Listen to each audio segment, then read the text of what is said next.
Hungry Snacks Meals in the building. I wasn't even thinking about me being on the show. I wanted to produce something for them.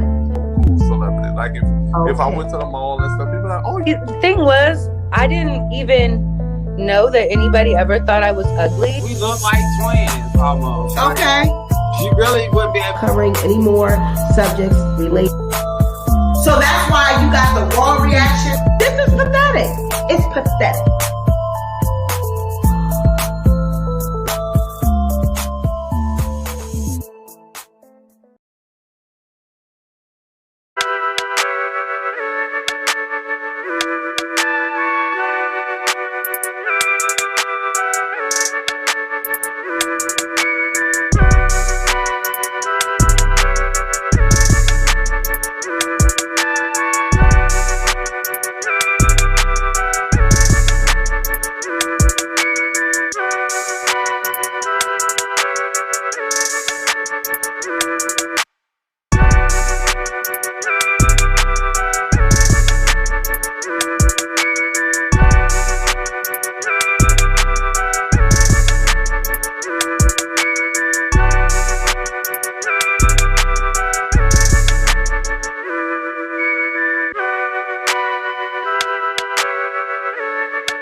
Welcome back to the Sweet Pea Diaries. It's your girl Sweet Pea, and I am back with another video. If you are a returning subscriber, welcome back to my channel. And if you are a new subscriber, welcome to the Sweet Pea Diaries. Be sure to like this video, share this video, but most importantly, be sure to subscribe to the channel. All right, guys, let me know if you can hear, if you can see. Let me know. Oh, Cardi B in the building. You are back, girl. You back for round 2 tonight.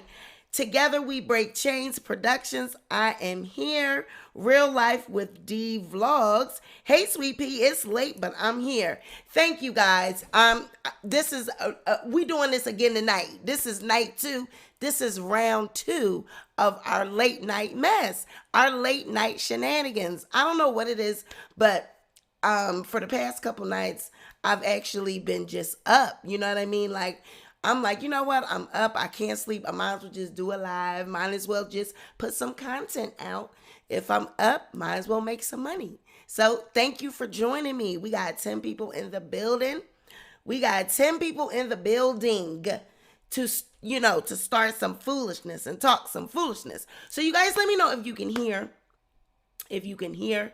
Because we got some, you know, I got some little topics that I put together. So you guys, I'm glad to see you're up. You're up. It is 1:42 in the morning. And we up talking about celebrity gossip. Child, we up talking about Boosie, Charlemagne. Oh my God, Boosie is bullying Charlemagne the God. We talking about Cardi B. She talking about the young rappers, honey, saying they on lean. They need to put the lean. They need to put the drugs down and get to making music. Colin Kaepernick, he is out here trolling white folks.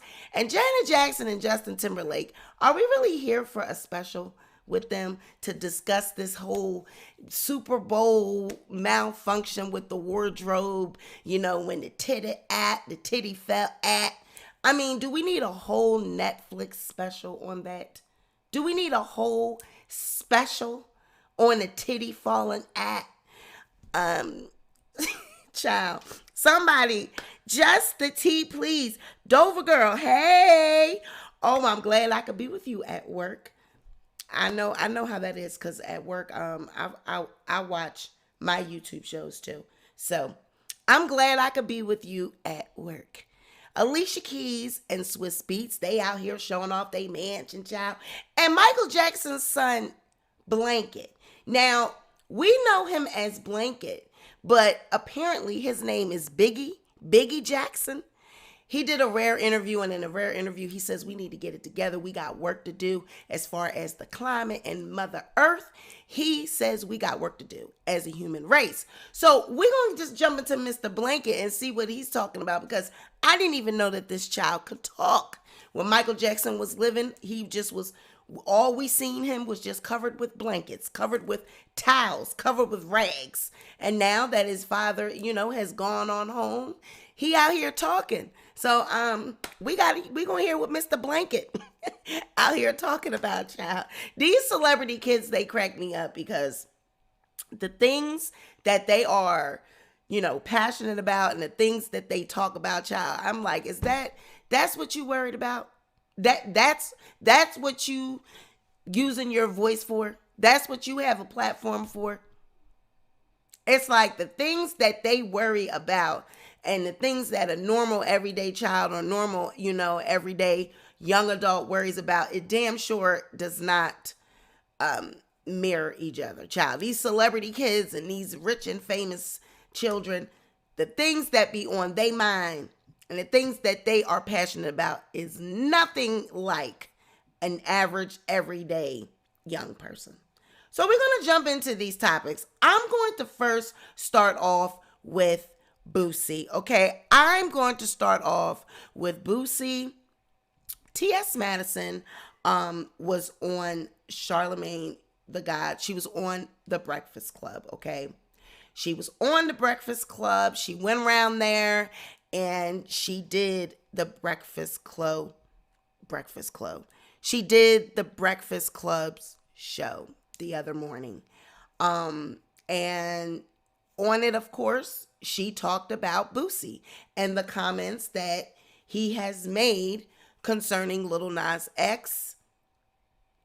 And of course, she was on there, so you knew that Charlemagne was going to ask her these questions and was going to have this be a topic. So let's check this out. Let's hear what TS had to say.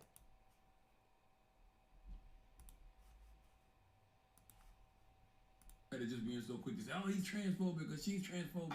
Well, as long as you're making the effort to move forward, because there is transphobia and homophobia that's really rampant out there. Rampant. And it's rampant out there because, people's spaces are being felt like it's threatened. Like Boosie. What is you bothering with Lil Nas X for? What's the problem? Mm-hmm. My thing is when he said that he's a detriment like to kids and we need to worry about the kids and all this stuff. But I'm like, but you the same man had a over woman perform a fellatio on your young son, and you didn't see anything wrong with that. But you it's make sense to me. I was so confused about the situation. Like, who kids really need to be protected? Time to learn instead of just being so quick to say, oh, he's transphobic or she's transphobic. And a lot of it is how you are raised in your household too. Well, it is how you're raised in your house, but what people have to understand, however you're raised in your house, Charlemagne, is not the way that you share this world with everybody who's been raised in their house, and so you may not accept it, but you need to respect it. Yeah, I love hip hop and I love all the street rappers, but none of them have the right to say Lil Nas X is a detriment to kids. He's not. If you've ever rapped about violence towards people, celebration of drugs, using or selling, you can't stand on that moral high ground. Disrespecting women. Yeah, you can't stand on that. That go for all, not just Boosie, that go for everybody. For everybody. That's me included. everybody. You can't stand on that I don't got no issue with Boosie. I was a real big fan of him, but it's just like I was watching him really rag down on Lil Nas X, and I'm like, sir, are you dealing with some kind of trauma?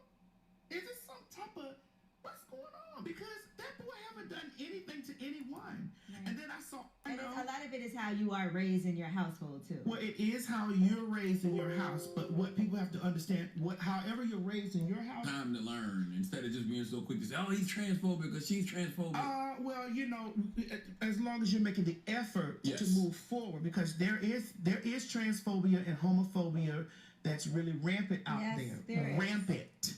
And it's rampant out there because, you know, people's spaces are being felt like it's threatened. Like Boosie. What is you bothering with Lil Nas X for? What's the problem? Mm-hmm.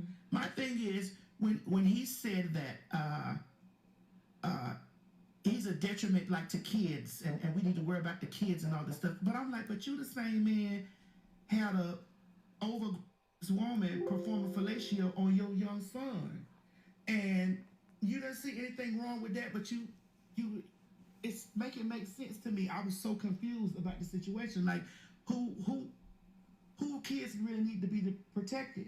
Time to learn instead of just being so. And a lot of it is how you are raised in your household too. Well, it is how you're raised in your house, but what people have to understand, however you're raised in your house, Charlemagne, is not the way that you share this world with everybody who's been raised in their house, and so you may not accept it, but you need to respect it. Yeah, I love hip hop and I love all the street rappers, but you know, none of them have the right to say Lil Nas X is a detriment to kids. He's not. If you've ever rapped about violence towards people, celebration of drugs, using or selling, you can't stand on that moral high ground. Disrespecting women. Yeah, you can't stand on that. That go for all, not just Boosie, that go for everybody. For everybody. That's Me everybody. included. You And can't I stand don't on got that no moral issue high with Boosie. You know, I was a real big fan of him, but it's just like I was watching him really rag down on Lil Nas X, and I'm like, sir, are you dealing with some kind of trauma?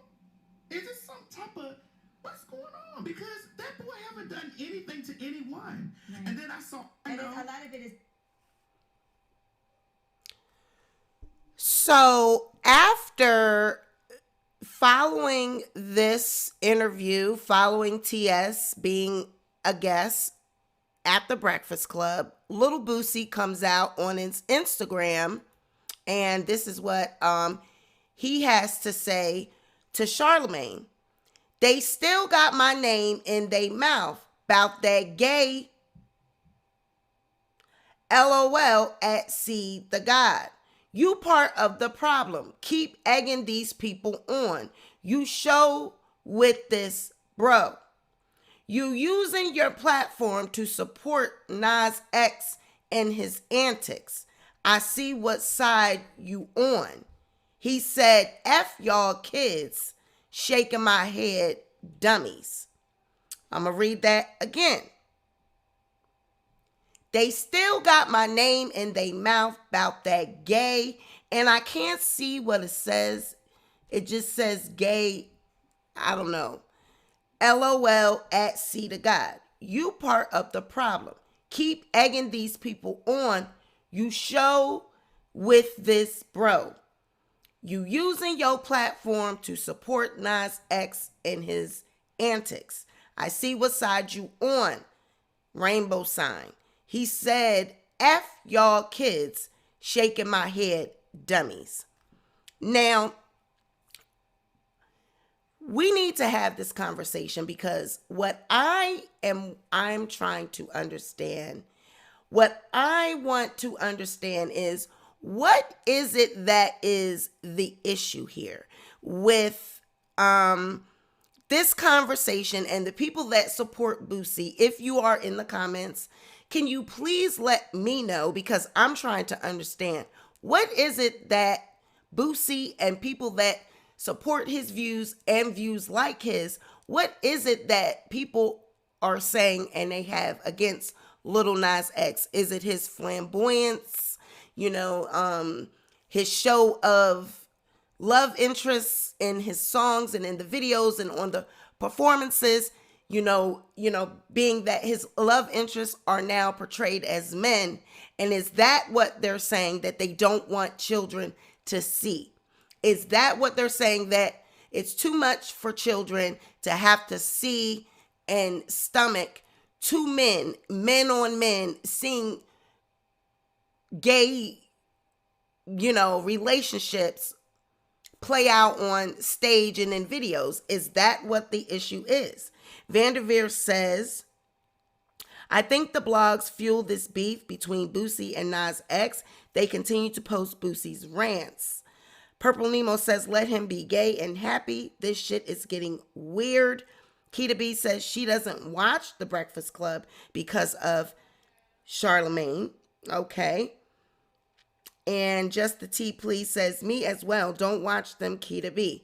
All right, so we have people that don't watch The Breakfast Club. I really don't watch them either. But I thought that this conversation is interesting because what I want people to, you have to be up in arms when you see, just like I said, with that performance with Normani and Tiana Taylor at the award show. You have to be up in arms when you see two women get on stage and bust it open and jump on top of each other. Normani flinging her behind all up in Tiana's face and, busting down on her. It wasn't necessary. The same way we got up in arms and people got up in arms when they seen Lil Nas X having the prison, scene on the stage and all the gay men dancing and him portraying his love interest in videos with gay men. You have to be outraged when you see women do this. But the reason why it is not is because it has always been acceptable for women and women on women's sex. Women on women's sex is acceptable because women on women's sex is raunchy, it's sexy, that's what we want to, our erotic fantasies want to be fulfilled in the bedroom. And that's the first thing men and women usually think of, women on women's sex. Oh, that's sexy. They don't look at it as, oh my God, ew, it's nasty, because they're not seeing that act as nasty. Now, when they envision two men, they envision it as being nasty because they're thinking about what the act is that they're engaging in. And I'm just going to put it out there.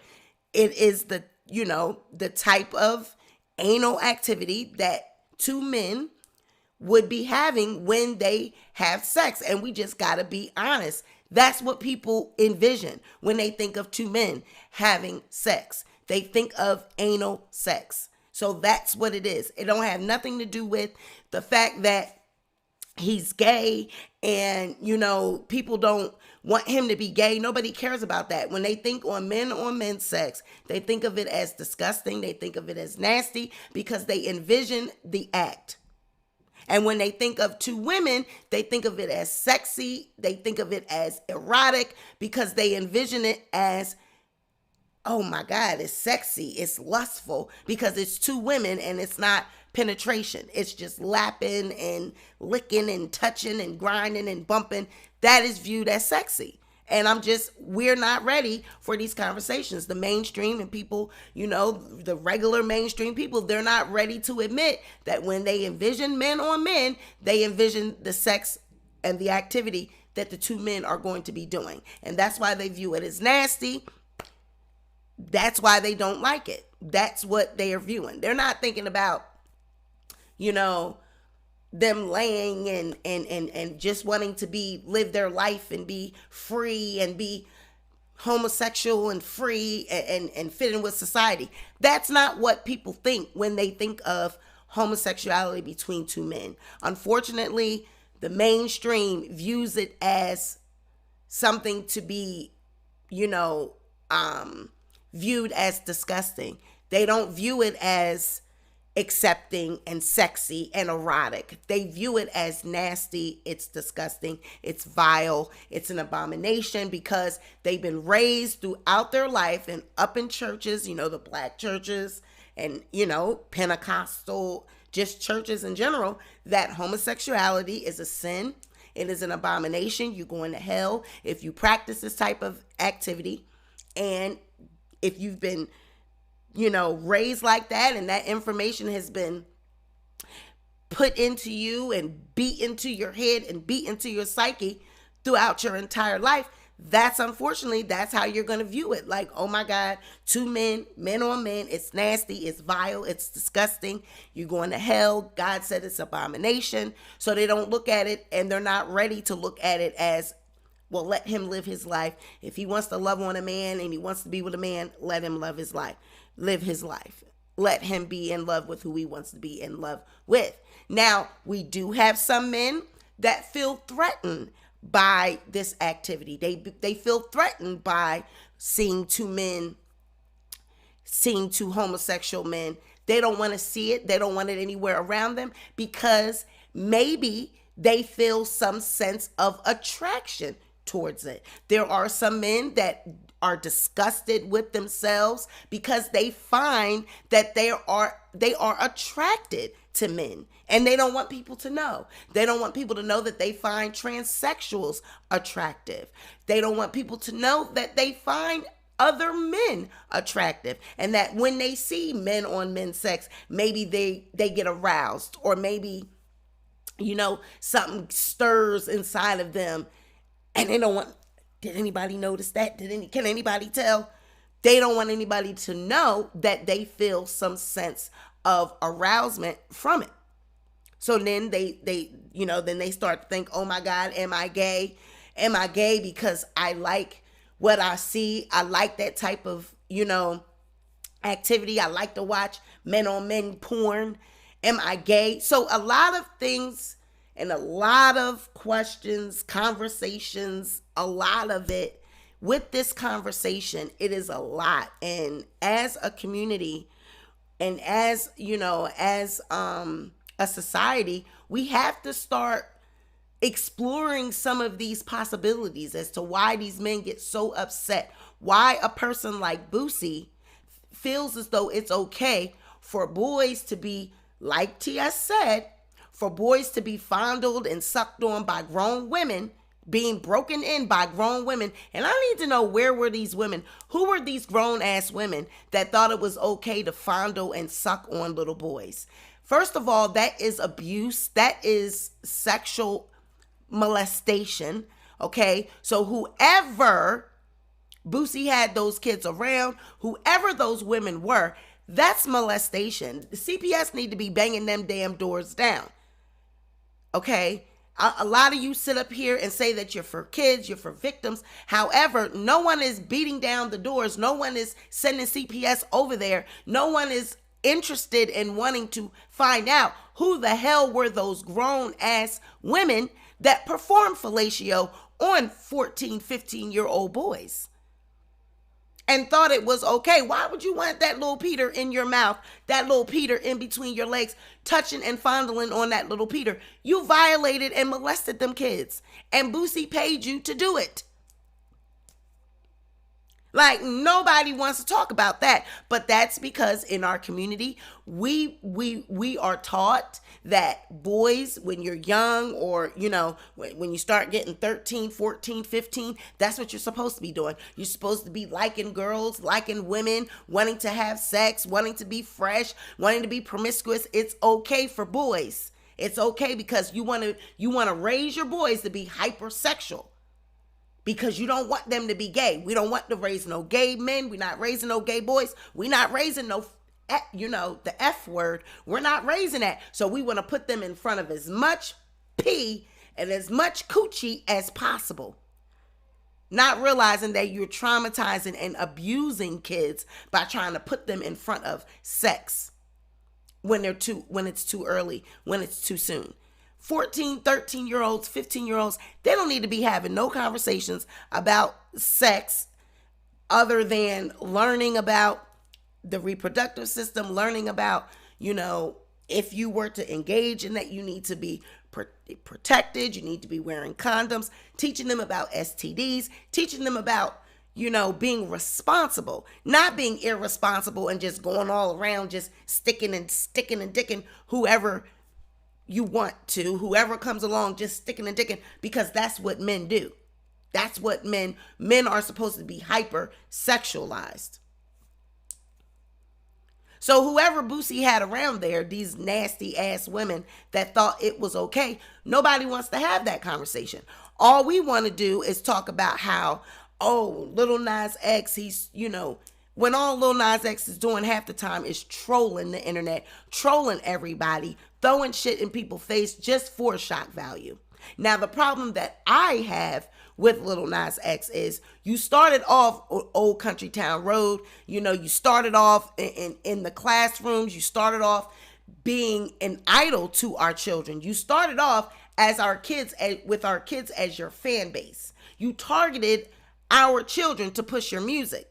And now that you're starting to get older, I understand you want to be free. And as a person get older, they don't want to be boxed in as an artist. They want to express who they are. So now you done came out, the kids know now that you're gay. Okay. But you really have to be so sexual, explicit? Does it have to be that explicit? Because your audience and your fan base are still children. They're not, unfortunately, they're not grown men. They're not young adults. Your fan base are kids. That's what you started out with. You started out with kids. You started out, pushing your songs and your records on our children. So now we just supposed to forget that Lil Nas X, his fan base are actually kids. They're not young adults. They're not grown people. So while I understand that, yes, his life, he should be free to live his life the way he wants, he still needs to have some type of responsibility and bear some type of responsibility as a role model. I'm sorry, but I'm not with the frame of mind, and I'm not with the people these days that say that artists are not role models. They absolutely are. They're role models, especially if your fan base are kids. Especially if you were in schools, you started out going to auditoriums, doing concerts, doing speeches, your fan base were kids. And now that you're growing up and you want to branch out as an artist and, you want to cross over, I get it. You want to be free. But you still have a responsibility to the young people to be responsible with the information that you are giving them about sexuality, about homosexuality. You still should not be promiscuous. You still should not be, pushing a narrative that, you could just be sexually free and just be gyrating and popping and jopping on whoever it is you want. If you want to be homosexual, you still need to practice safe sex. You still need to practice, being monogamous, being with one partner. You should not ever, whether you're homosexual or heterosexual, you should never encourage promiscuity. You should never encourage that amongst young people and young adults. I mean, we do have STDs out here. We do have such thing as HIV and AIDS out here. So we still need to remember that the audience, it just might be kids. It just might be young people. We still have to be responsible with our message and the information that we are disseminating to the public. You are a role model, whether you like it or not. If you are a public figure, if you are a rapper, a celebrity, a singer, an actor, or whatever, if you are an influencer on social media, whatever it is, if you are in front of an audience and it's children, you have a responsibility to be responsible with the information that you are giving these kids. And in my opinion, some of it is too much. It is too much. It's too much for young minds to wrap their head around. Now, adults, no, it's not too much. No, it's not too much. And those conversations, the tough conversations that we need to have with adult men and women about what is it? What's the stigma? What do you get uncomfortable with when you think of homosexuality? Yeah, those conversations need to be having spaces with adults, not children, not kids that are 13, 14, 8, 11, 10. We don't need to be talking about those type of subjects with children. Now, grown and adults, yeah, I think we do need to start pulling back some of these layers and trying to understand what makes people so uncomfortable about homosexuality, about transgender people, about Lil Nas X and his antics. What makes people so uncomfortable? Is it really the children or is it you? Are you uncomfortable? Because in my mind, it can't be the kids, because then you would be in an outrage over women like Cardi B, Nicki Minaj, Meg Thee Stallion, the City Girls, any rapper or artist that comes out on stage and they're half naked and they gyrating on the stage and they're doing the same thing that Lil Nas X is doing. You would be up in, enraged about that as well. So it really can't be about the kids. It really, at the end of the day, yeah, you might want to say it is a little about the kids, but it's really more so it is what you don't want to see, and it's what you're uncomfortable with.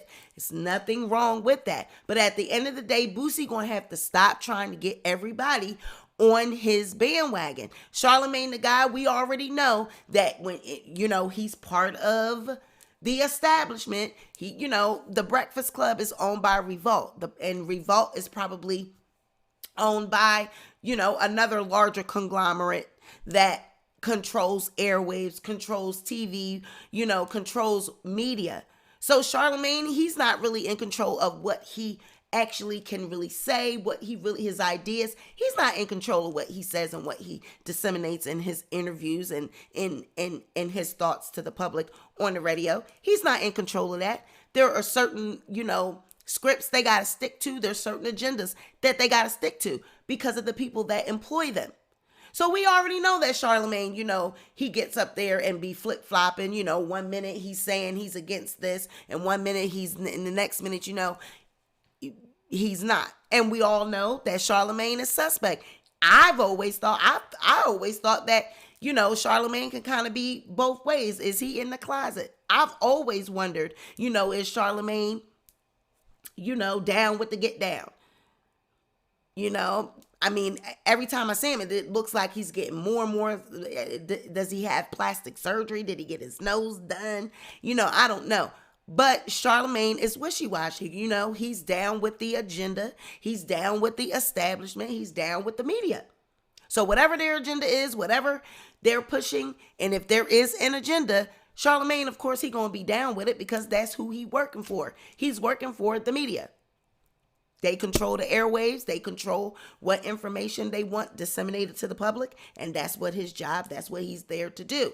But I think that Boosie is bullying Charlemagne because just because you were on his show not too long ago and maybe you felt like he was feeling what you were saying then, and now that he had TS on his show, he was feeling what TS was saying. He has a right, to agree with what TS was saying and also agree with what you were saying. Boosie don't got the right to want everyone to agree with what he feels Lil Nas X should be or should not be doing. Because like I said, at the end of the day, we need to know who were them goddamn women you had around there sucking and licking and lapping on those young boys. Because like I said, that's molestation and that was borderline. That was abuse, not borderline. It was child abuse. It was abuse, sexual molestation. Grown ass women,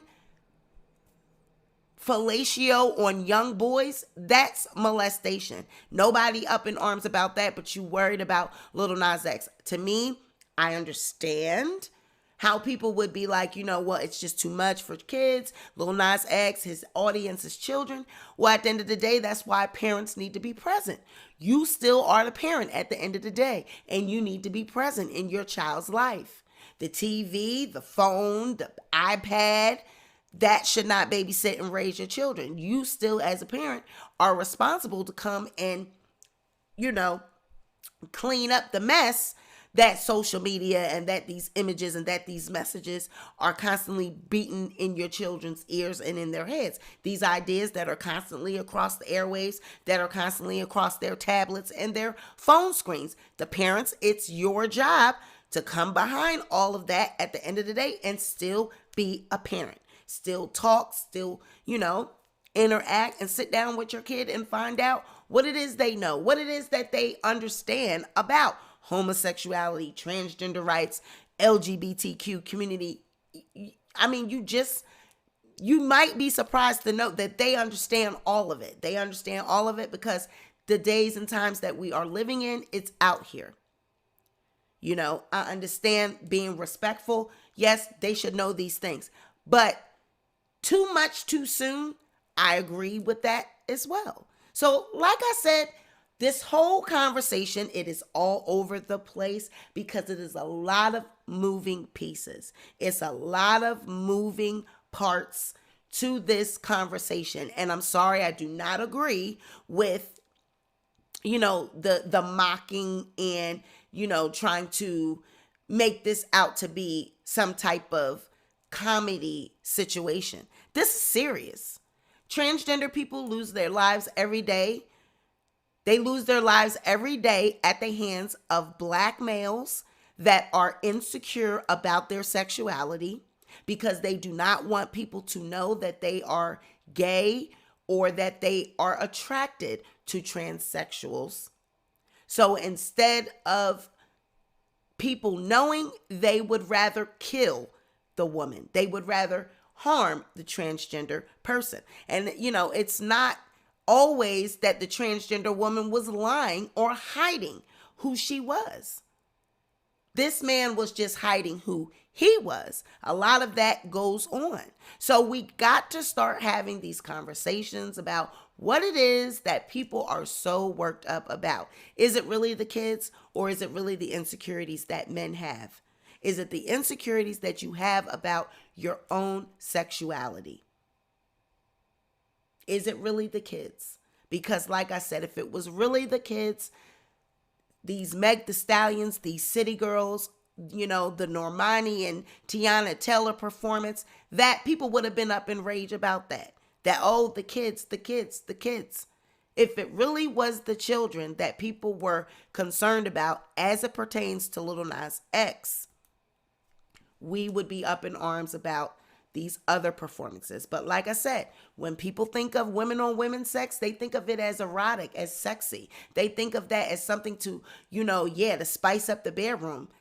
But when they think of men on men sex, they think of it as vile, it's nasty, it hurts because it's, you know, it's penetration, it's too, you know, it's going, and they think of that as nasty, unfortunately. They don't think of that as sexy. They don't view that as anything sexy about that.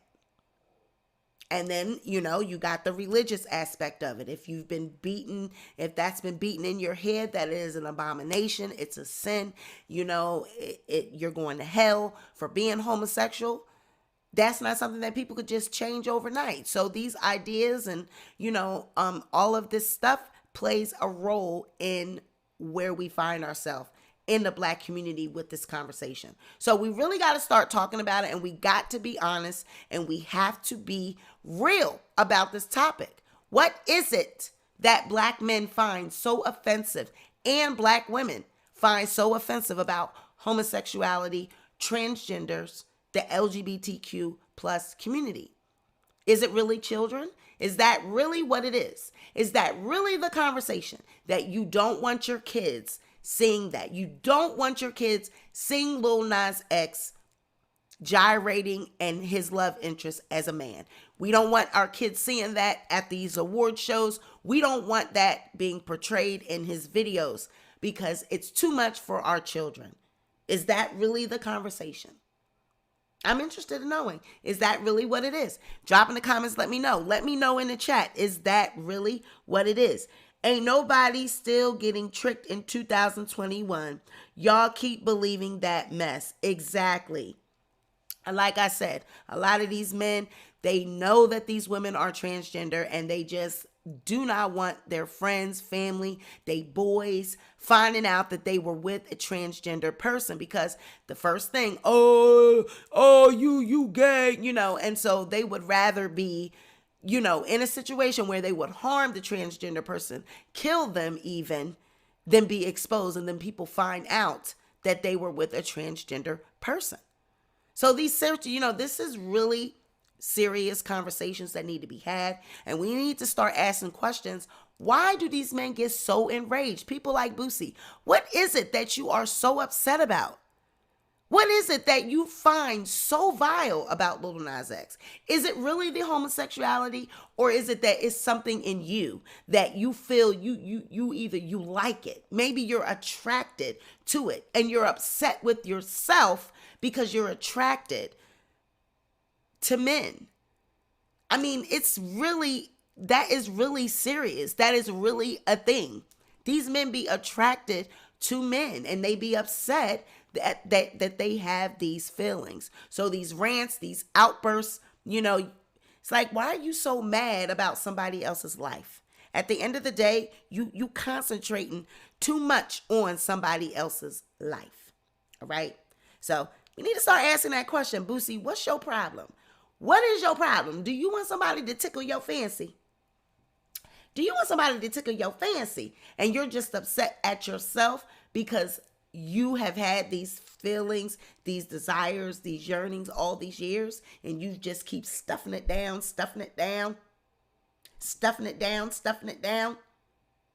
because, and Kita B is right, Lil Nas X trolls Boosie. Lil Nas X, he trolls Boosie, and he trolls all people that have something against the LGBTQ plus community. He trolls all blacks that have something against people that are gay. That's what he's doing. He is, in your face. I'm going to do it even more because I know that this bothers you. And I don't think that, in some ways I understand that he's doing that, but I don't think that that's fair. I don't think that that's appropriate. I don't think that he should be doing that because people have a right to feel how they feel. But we all, at the end of the day, we need to respect one another. It is all about respect. But you need, at the end of the day, people, they have a right to feel how they feel. They have a right to live how they want to live. And people that are against homosexuality, they have a right to be against it. They got a right to be against transgender people. However, do not do harm. Do not do harm or hurt these people. Just because you don't like them, you don't like how they live, go on about your business. You don't have to do no harm. You don't got to seek to do no harm. And you don't, at the end of the day, the violence and the dragging is unnecessary. Lil Nas X is not bothering you. He is not, affecting your life and your right to live your life. He just want to live his life. Unfortunately, he's a public figure. He's an artist. So his love interest being portrayed on the stage and videos is going to be men. So at the end of the day, y'all got to get with it. Y'all going to have to it's just, something that you're going to have to start coming to terms with and coming to grips with and really being honest and getting honest with the conversation. What is it that you're upset about? What is it that you are mad at? Dover Girl said Boosie upset because he is on the DL. I mean, there are a lot of men that are on the DL. And like I said, that's why a lot of transsexuals get killed because and gay men get killed because these men are on the DL and they don't want people to find out what they do in the dark. So we don't want to have that conversation though, but a lot of it has to do with that. So let's move on, child. Alicia Keys and her man, they have taken us on a tour of their mansion, honey. They out here showing off. Alicia Keys and her man are out here showing off the fruits of their labor. Let's see what they got going on.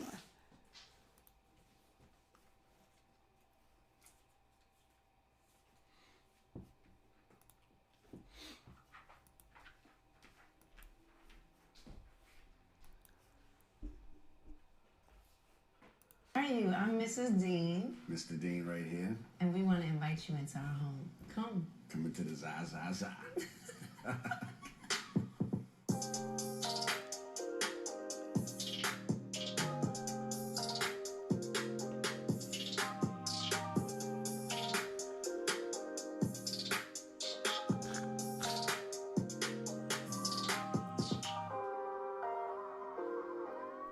The house is very open, so we occupy all the spaces in the home. But there is something about the circle that feels so good, especially with the view and the water, which feels so calming and peaceful. Everything was curated. Everything was designed for the space. One of Wallace Cunningham's best works. Kids who love Iron Man, they're like, that's the Iron Man house. Listen, not only kids. Grown-ups. What's up, what's up, what's up? AD, how are you? I'm Mrs. Dean. Mr. Dean right here. And we want to invite you into our home. Come. Coming to the Zaza.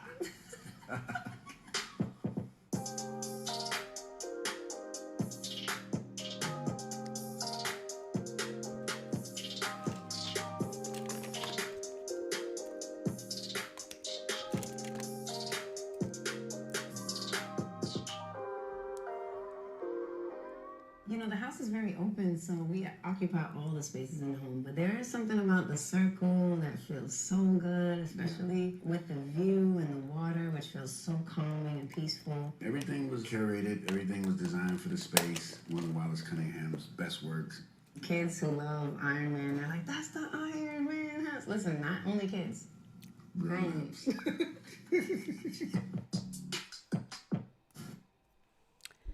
Child, this house is gorgeous. This house is beautiful. So I believe this is the home. This is the house. This mansion is the house that they shot Iron Man in. I don't know. Is that really the home that they used to film Iron Man, or is it similar? Are they just making, a comparison to the home that Iron Man lived in the movie Iron Man? But whatever it is, this home is gorgeous. It is gorgeous. Swiss Beats is very wealthy. This man got money. He has been a producer. We know that he produced great records, legendary records. I know that he has been a part of DMX's career. So Swiss Beats is very successful, and producers make money, okay? I know people think that rappers, but songwriters, producers, they make money. So Swiss Beats is very, very, very wealthy, and Alicia Keys, her being a writer as well, a writer of music, and her being a successful artist, but writing music and producing songs for people, they are wealthy, okay? And it shows. That home is gorgeous, honey. It is the circle for me, and the glass, the view is breathtaking. The view of the ocean, the view of the water, it is breathtaking, okay? Gorgeous. We can only aspire to have something that beautiful. Now, I ain't a hater now, because I can say when something is nice, and I can congratulate. But one thing what is it with this open space? What is it with these people that's the type of shit that white people do, people that are secure and comfortable. What is it with these no curtains? Like, no way, that's the only thing, that's the only drawback for me. Like, I get it that it is a mansion, that there's no way, but there's got to be some kind of way that there could be some type of, some type of overhang, like how maybe you can just put some clips up there and just hang down some drapes, or some type of, maybe like a curtain call, like how the curtain call at the movie theater, only at night, when it starts getting dark, just to protect your home.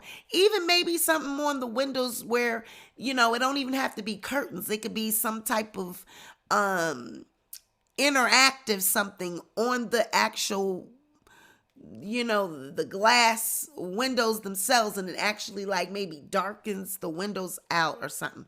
I'm pretty sure there's some type of technology that can do that, where it can, fade so that way you can't see into the house. Maybe it can black out the windows, or kind of, make them look foggy or something, so that you just can't see right into the house. Like, because there's no curtains. It's like everything is just wide open, and people could just see into the house. Now, I get it. You are up in the hills. You're up all the way up in the hills, and people really can't see up there. So, like, if people are, outside, the way the house is positioned and the way it's sitting on the hills, you probably really can't see into the home. But I'm going to need something to cover. I'm just going to feel like you could see everything I'm doing. You know what I mean? You might want to walk around naked, her and Swiss get get drunk. You see they sipping on that wine, and you know they sipping on that good wine. That ain't no goddamn Teller's Port or no goddamn box wine or no goddamn Sutter Home. That's some good shit that they was sipping on. So you know her and Swiss, they get around there romping around, and they, you know, fool la la, and the kids in the bed. Maybe they with grandma or somewhere, and you want to run around and do some things. She probably naked, he naked, running around, chasing each other through that big ass mansion. And people can see y'all. It's like, I would be like, oh my God, people could see us. You got to put the curtains down. You got to close the blinds.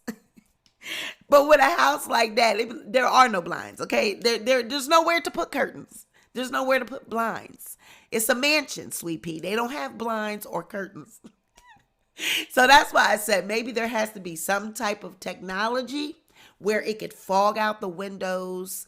It can make it look blurry or, you know, foggy or some type of smog. So that way you can't see right into the house. Because I would just be like, shit. Everybody can see everything. They can see all your artwork. They can see how much, you know, all the little fancy shit you got up in there. So, but that's how white people, rich people, white people, that's how they live. When you get money like that and they get rich like that, they got them big ass, bay, fancy windows and everything is open space. So you can see through everything. And I'm like, honey, I need my shit. I'm still come from the school of things where we don't put our Christmas tree in front of the window. We don't put our gifts and our shit in front of the window. We don't want people to see what we got going on. We don't want to get robbed. We don't put our shit in front of the window. Don't you put that in front of that. You close my blinds. Close my curtains. You better close my blinds. We do not leave the blinds open at night. Barely leave them open during the day. Honey, I am very, very, very private. And I'm the type too that likes dark. I like it to be dark. I like it to be cool in the house all the time. So all year round, I keep my blinds closed. I have the type of curtains that actually keep the sun out in every room. I like it dark. So, but I have my lights on and things like that and my candles and stuff, but I'm just not the type of person that likes the blinds open. Now in the summer, sometimes, when you catch a little breeze and, maybe you sitting on the porch, I might have my door open with the screen and I might give a little window action, but that's very once in a while. That's not an all the time thing. It is not a usual occurrence in my home. I like it dark. I like my shit shut up. Yup, Key to B, I got blackout curtains too. I do not like, I like to feel cozy, private, and secure and snug. I don't like everything open. I don't like people looking in my shit. I just don't like people looking in my house. I feel like people looking in, they trying to see what I got. They gonna try to rob us. So, I'm just that type of person. I like it to be, black, shut up, locked in, comfortable, That's just me. That's just my thing. How do you like your home? Now, would you do okay with the windows wide open like that? Now, I see how they had the circle thing going on, and it's like you can sit in the middle of it, and it looked like it moved around and it maybe goes in a circle and you can, shift from one part of the room to another and you can see the view and you can see the ocean. It looks very peaceful and calm. However, it's just too wide open for me. Let me know what you think. Let me know what your thoughts are in the comments and in the chat. How do you feel about that shit being wide open like that? Do you feel like people will be looking at you? Do you feel like people could see in the home? Even when it's kind of like when you're in a hotel and you're all the way up at the top floor and you open the window and your man say, baby, leave the window open. Leave the curtain open. We're going to leave it open. I don't want nobody looking at me. Girl, can't nobody see you? It's like, honey, babe, leave the window open. No, they can see me. We on the top floor, girl. Let me know what you think. Are you that type? Do you feel like even if you are on the top floor or even if you were all the way up in some huge penthouse, Would you have the windows open, the blinds open? Would you think that people could still see you? I still feel like people could see me. Even if I know that I'm all the way up at the top and they can't, I still feel like they could see me. That's just me. Like, no, close the blinds. Stop. I don't want nobody looking at me. We're gonna do it with the blinds open. Like, no, they can see. Child, no ma'am, Pam. All right, so yes. Now, Michael Jackson, we all know that he had children, okay? We know he had this blanket was one of the kids, okay? How he had these children, it is still up for debate. I don't know if his sperm was used, but we do know that it was by artificial insemination through the woman, Debbie. I believe Debbie, I forget what her entire name was, but I believe she was like a friend of his or someone that had worked for him or whatever, but he paid the woman to do it and she was artificially inseminated. He wants us to believe that, I think he had one time tried to suggest that he had actually did the do with this woman and that the sperm is actually his, but I don't think it was. I don't even think that it was. I really don't. I think that Michael Jackson went and got these, the sperm of white men because he wanted the kids to be white looking, or even a Latin men or something because he wanted these children to be white. He did not want them to be mixed or half black, whatever. He wanted them to be white because we already know what was going on with Michael. Michael wanted to be white. So I believe he went and got sperm of a white man. There's no way that these children are mixed with his sperm. There's no way. So, honey, this is Blanket. And actually, Blanket's name is actually Biggie. Okay? Blanket's name is actually Biggie. And Biggie Blanket Jackson says, we got work to do, y'all. We got work to do.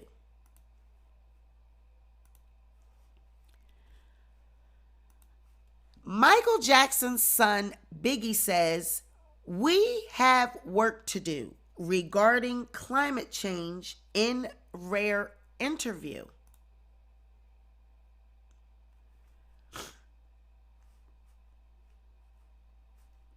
Oh, Lord.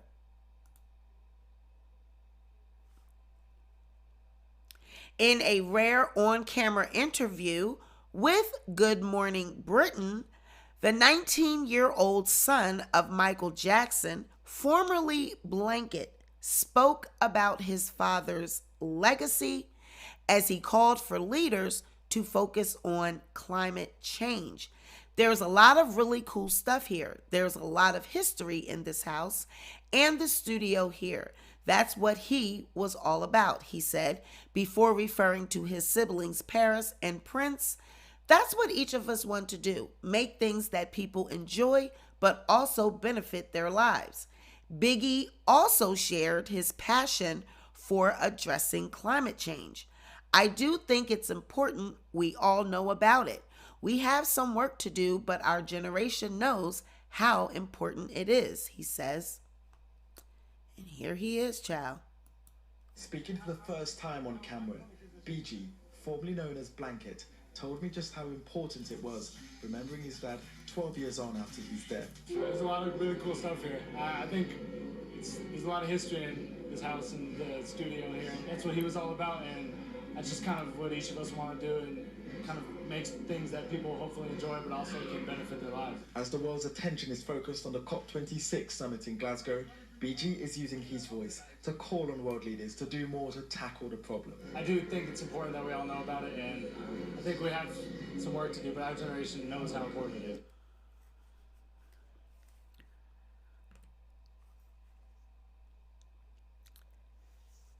The brief chat with Biggie came after the siblings co-hosted a Thriller Night event at their Havenhurst home to benefit Heal Los Angeles Foundation. Last week, Prince Jackson went on Good Morning Britain to speak about the siblings' close relationship.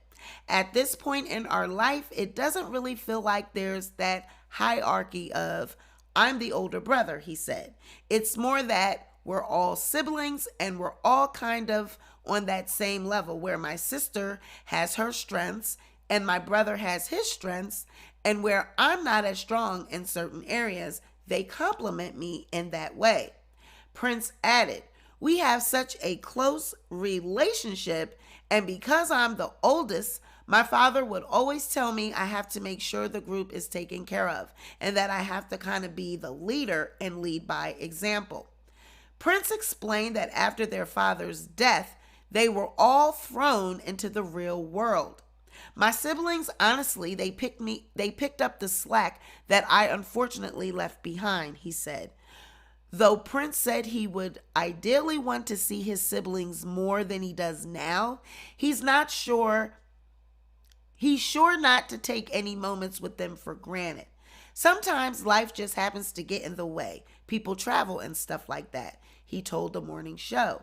But any moment that I get to spend with my siblings now, especially as we're getting older and our own lives are starting to blossom and grow, every moment that I get with them, any little family dinner, any family outing, it's really a special moment.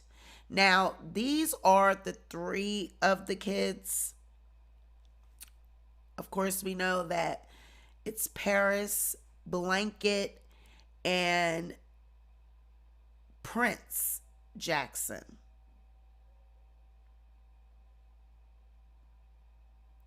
So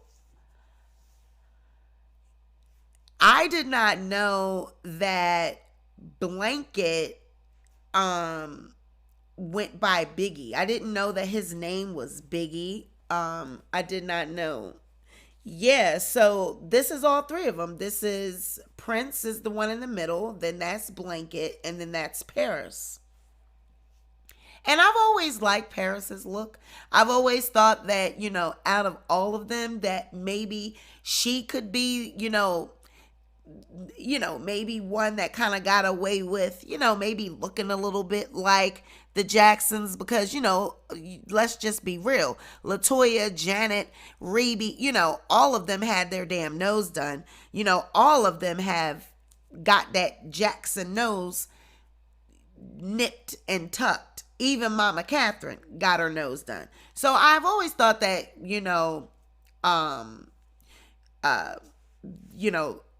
Paris looked a little bit like the Jackson women just because she's a white woman, and that's what they try to look like, child. LaToya tried to look like a white woman, and I agree with you, beautiful Nemo. They're beautiful kids, and they are not on drugs, and I don't see anything wrong with what Biggie is saying, Blanket is saying. It's just, it's kind of weird to see him out and about speaking and talking, and I agree with him. Like he said, when Michael Jackson died, they were thrust into the real world. Absolutely. Because they were shielded. They were, they were protected. They were secluded. They spent their life with Michael Jackson. They were shielded. They were, sheltered. They didn't know anything about the real world. So when he died, absolutely, I could feel, I could understand that probably felt like they got thrust out into the real world. It's like, time to wake up now. Time to learn what people really are like, what the world really is about. You don't got your dad here. You don't got, all of these guards and security guards and people around sheltering and shielding you guys. It's time for you to get out here, learn about the world, learn about life, and live on your own. Live life on life's terms. So each of them getting behind a cause, I mean, that's probably all that they have to do because they don't got to work. They got money. They're taken care of for the rest of their life. So getting behind a cause, finding a charity, finding something to do with their time, what else is it for them to do? Blanket, wanting to get involved in climate change, encouraging world leaders to get involved with climate change. What else is it for them to do? And with this generation, they do know. They're all about the green. They're all about water. They're all about, recycling. They're all about clean air, clean energy. They're all about climate and global warming, climate change. They are all about that. So it makes sense that someone like him in his generation would be following suit and would be taking that on as something to do, as part of his life, as a challenge, you know? His dad would be proud. I'm proud of Biggie. I am proud of Blanket. At least he did not keep that tradition and didn't keep, I wonder how he feels about wearing a veil. I wonder how he feels when he sees that video of himself, when he was a baby with his father and his father dangling him over that damn balcony with that damn blanket over his head and his little legs. I mean, it looked like he was about to drop him off that balcony. I wonder how he feels when he looks at that and sees how strange his dad, was acting. I wonder if it was strange for him to see it in that way, because knowing that he lived it, I mean, he don't probably remember it because he was a baby, but to see his dad in that way and to see it from a perspective of from the outside looking in, even though he lived his life inside with Michael Jackson, I wonder how it is for him or even the rest of the kids to look at that, to watch that and to see how he act in public. In the last years of his life, the trial, him showing up at the trial in pajamas, dancing on the top of the car, I wonder how they feel when they watch videos, of their father, I know that they probably know Michael Jackson as a loving, caring man. I'm pretty sure that he was a great dad. I believe that he was. I believe he was great to those children. I really don't believe that he ever harmed any children. I don't believe that he done anything to Macaulay Culkin. I don't believe he's done anything to anyone. I really don't. I believe that Michael Jackson was just a weird man. He was just weird. He had a lot of different, skeletons. He had a lot of different demons that he was facing and fighting from his past and his childhood, not, growing up being a breadwinner for the family, kids being, child stars and growing up in the spotlight and having to work like that, like the Jacksons did, and what, the abuse that they suffered at the hands of their dad, pressure to be the best, pressure to be, the breadwinner and provide for their entire family, not have a childhood, not play, not go to school with other kids. That had to be hard. Can you imagine being 5, being 6, being Michael Jackson and the Jackson 5, knowing that you pay for your family to live? Your career depends on, whether they eat, whether they live in the homes that they wanted to live in. So having to be the breadwinner as a child and be expected to perform, be expected to be knowing all those dance moves. Michael Jackson was under a lot of pressure. So I just feel like he might have grew up and had some emotional issues, but I just don't see him harming any children. I just don't see him harming any children. I just don't. Keita B said, "Ben, the two of us need look no more. We both found what we were looking for. With a friend to call my own, I'll never be alone. And you, my friend, will see you've got a friend in me. You've got a friend in me. I used to say I and we. Now it's us." I remember where I was when he passed. I cried at work. I bet the two of us need look no more. We both found what we were looking for. With a friend to call my own, I'll never be alone. And you, my friend, will see you've got a friend in me. I'ma hurt y'all. Y'all better leave me alone. But I am glad to see Blanket out here. He's all grown up. Now, I need to know about your auntie, okay? I need to know about your auntie.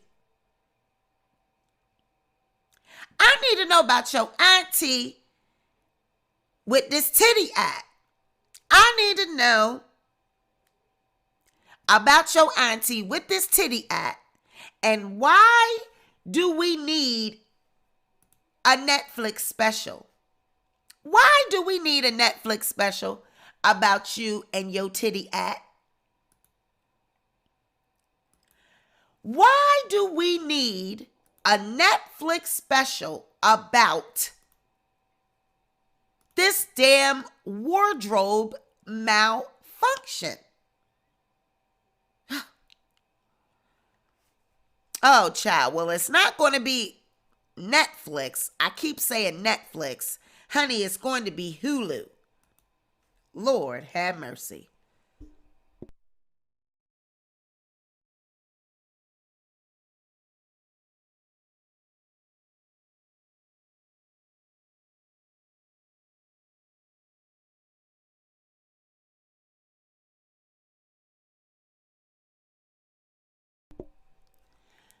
New documentary to explore Janet Jackson and Justin Timberlake's Super Bowl halftime show, Wardrobe Malfunction.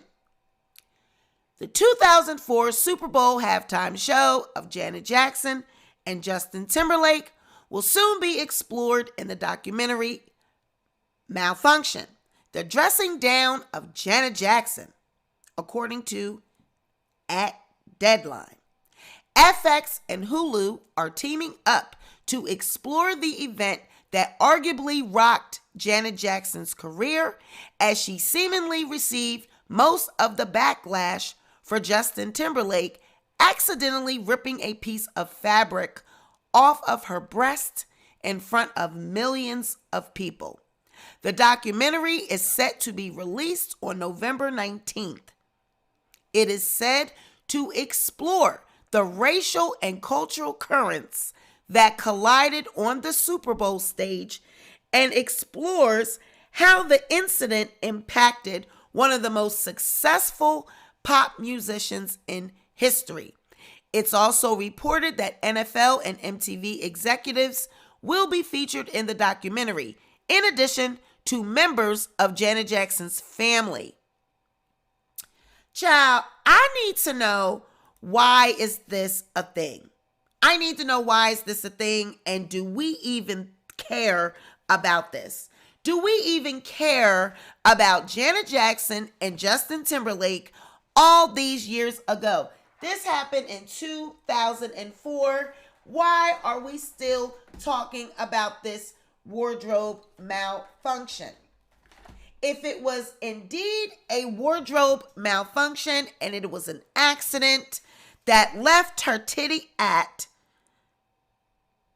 why do we need to be reliving this again?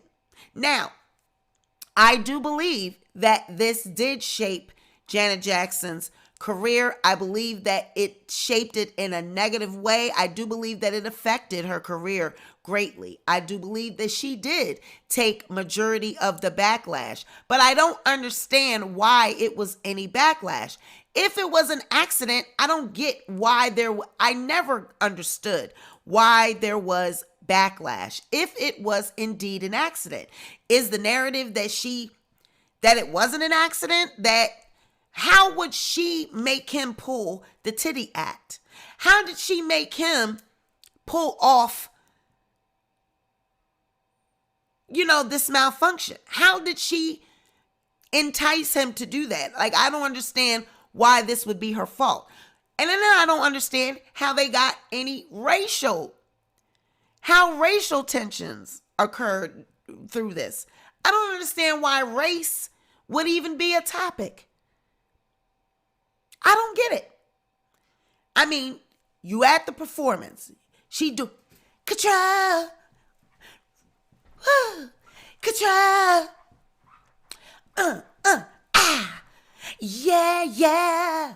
Woo, ooh. Yo, yeah. And she doing her shit. Control. Bum, bum, bum, bum, bum. And then he just pulled a titty out. Like, I don't understand if it was an accident and this was something that he did by accident. I don't understand why this needs to be a special.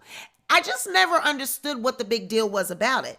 Purple Nemo says humiliation ritual. I think, and Keita B says, I think because she had a tassel on, they said it was planned. Right. So my whole thing is, it looked like it was something that was staged, because who would have a tassel on their, areola, like you knew that this was going to be taking place? Now, in my mind, Sweet Pea, in my mind, we gonna go there, because we know that these people, we know that these artists, we know that this Hollyweird, this culture, we know that there are other forces at play. We know that there are other things behind the scenes that go on. And I have heard of this whole humiliation ritual. I've heard that in order to climb the ladders, to get through certain doors, to have certain successes, because let's not act like Janet Jackson's career hadn't tanked.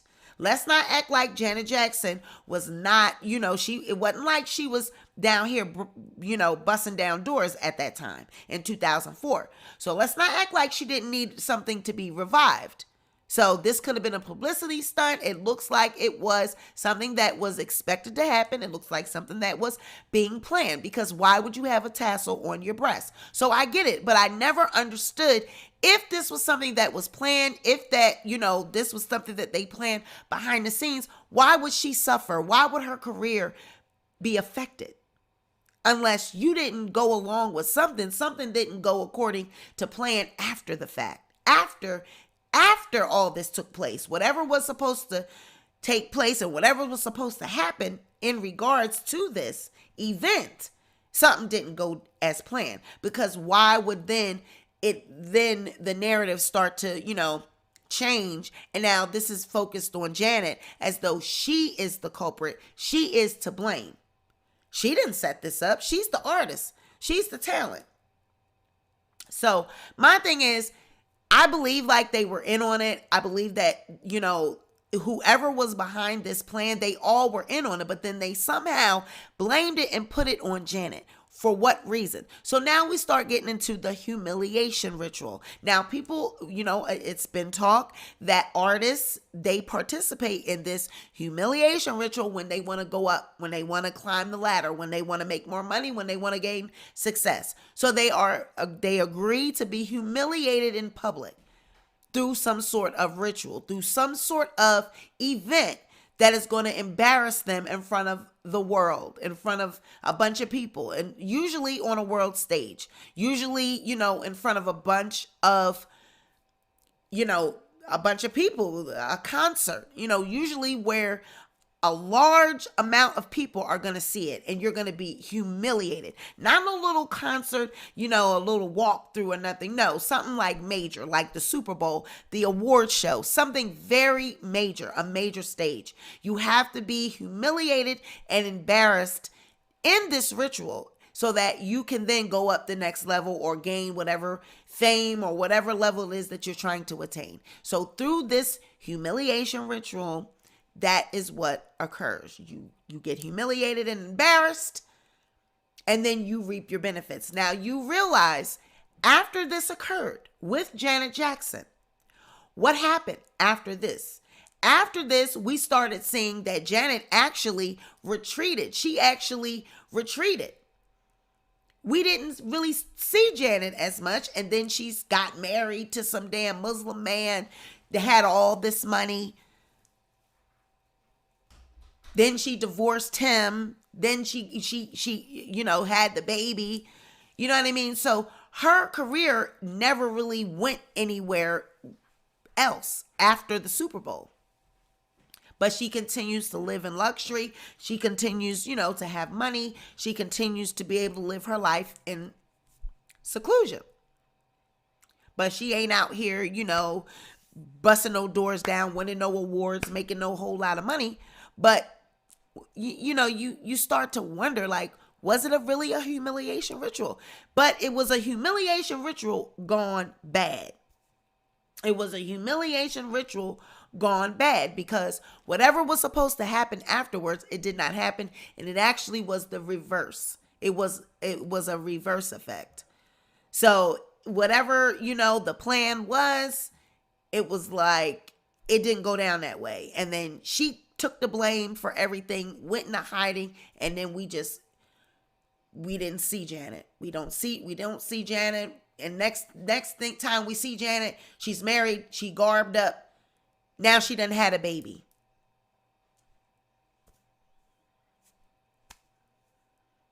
Something just don't sound right. Something just don't sit right with me. How you go through this embarrassing moment on stage, go into hiding, get married, then have a baby. Like, it just, everything with Janet, ever since that moment, has just been off. It's just been weird. GRN13 says, does it matter that he was Muslim? He's from the UAE. Really, really rich guy. No, it doesn't matter that he was Muslim. I didn't mean it. I didn't mean, if anyone took any offense by that, I didn't mean anything by it. I just meant that he was a Muslim person from the UAE, some type of really rich oil sheikh or something, but he wanted her to be garbed up. It did matter that he was Muslim because he wanted her to participate in his faith, and he wanted her to be covered up, where she couldn't expose her body. She couldn't do her concerts anymore with those sexy clothes on. She had to be garbed up and covered up. And Janet was like, no, that's just not how I'm about to be living my life. And I think that played a huge part in why they split up. And that also allegedly thought I heard a rumor that he was a little abusive and that he was, aggressive with her at times, that they may have had trouble in that area. So it does kind of matter that he's Muslim because he wanted her to be Muslim and he wanted her to wear those clothes. He wanted her to wear the garb and the traditional clothing that Muslim women wear in his country. And she did that. She agreed to that, as her, being a wife and her wifely duties. But as time went on, Janet was like, oh, no, ma'am, that's not me. I'm sexy. I'm Janet Jackson. We know the seductive temptress Janet Jackson. We don't know Janet Jackson, a Muslim, 3/4 garbed up. You can't see her face. We don't know that for Janet Jackson. And when she was trying to do that, I was like, that is not going to last. Janet Jackson is, we all know that Janet is a freak on the low. She loves being sexy. She loves, giving us seductive performances. And so being garbed up and being covered and being 3/4 and veils, that wasn't going to last long for Janet Jackson. And it did not last long for Janet. So I just don't think that we need this as a documentary. How long could it even really be? I mean, but I guess if you're going to dig into and try to draw it out to now, give us some sort of explanation, because they feel like they got to give us an explanation for it. Almost what is this? Almost 16 years later, 17 years later, you feel like you owe us an explanation to this as to what happened, what really was going on behind. Child, nobody gives a fuck. Newsflash, nobody cares. Nobody cares. Child, nobody cares. Which is why Netflix did not pick it up. Which is why you got FX and Hulu doing it. FX and Hulu. Hulu, we know Hulu to be, you got Netflix, you got Hulu, you got Burger King, you got McDonald's. So you got Netflix, Hulu, which is why Hulu picked up on this, because nobody gives a damn, really. I mean, it's just something to make for TV, something to make for entertainment, something to put up there, something to give them some money. but nobody really gives a damn. We all know that this was some weird ass shit. We know that it was some sneaky ritualistic shit, some Hollywood shit that was at play. We've been through this. And y'all still ain't going to tell us the truth because you're not going to tell us that. You're going to attempt to make up some shit that sounds good. And you're going to have experts talking, people from MTV, people from the NFL. Then you're going to have Jermaine old ass up there, Jermaine Jackson and Reby and all these Tito and people trying to talk from the Jacksons just so they can get a little check. And we really don't care. The public does not care. Child, the public don't care. They don't care why Janet Titty was at. You're still not going to tell us the truth. You still not. They going to get up there and say, yes, it was a humiliation ritual. Janet Jackson signed up for it and, she agreed to do it, but then she backed out at the last minute, which is why she then went into seclusion, went into hiding. I mean, they're still not going to tell us the truth. Still not going to tell us what the deal really is. So if you're not going to do that, we're not interested. You might as well keep it if you're not going to do it right and you're not going to tell us the truth. Child, who the hell wanted Janet Jackson and Justin Timberlake, the wardrobe malfunction, a whole goddamn documentary about a wardrobe malfunction? How the hell can you have an entire documentary about this? How can you have an entire documentary about wardrobe malfunction? Together We Break Chains says, seems like every relationship Janet has been in has some sort of abuse. Well, I know that there has been rumors that when she was with, the Debarge, son, one of the Debarges, I forget which one it was it Chico? I think it was Chico Debarge, when she was with the Debarge brother, that it's rumored that they may have a long lost love child, that there might be. I don't remember the girl that came out that tried to say she was actually the child, and it's this grown black woman, and she's from Philadelphia, child. And if you see this woman, she looks nothing like a Debarge. She looks nothing like a Jackson. But I could have sworn the actual mother of the Debarges, she was hoping that it was her granddaughter. And I think she was standing by the girl's side. And I think she said it was a DNA test done and that the girl was actually her granddaughter. So I don't know whatever happened with that story. But James Debarge, that's right. It was James Debarge. But when I seen the girl, I said, there's no way that this girl is a Debarge or a Jackson. And it wasn't because, she was dark skinned or light. It wasn't any of that. It was, she was dark skinned. She was brown skinned. But her features just did not coincide with a Debarge or a Jackson. Her features were just too strong and bold and pronounced. They didn't look anything like Janet or James or any of the Debarges at all. Now, the Debarge mother, their mother, she is a black woman, and she says that the girl looked like her family members. So she was even trying to go to bat and say that that was her granddaughter. But then it was found that the girl had mental issues. She had mental health issues, psychological issues. So child, that girl could have been anybody. She could have dreamt. And then she was saying that Janet had called her before and said that she was her daughter, but this girl had mental issues. So this girl could have really thought that she was Janet Jackson's daughter because her mind was playing tricks on her. But child, when I seen that woman, I said, this is no way that girl is a Debarge or a Jackson. No, ma'am. No, ma'am. Now, Cardi B is out here slamming rappers. Cardi B slams depressing rappers who need to stop doing lean and smoking weed and they need to just go ahead and turn up. Child, Cardi B.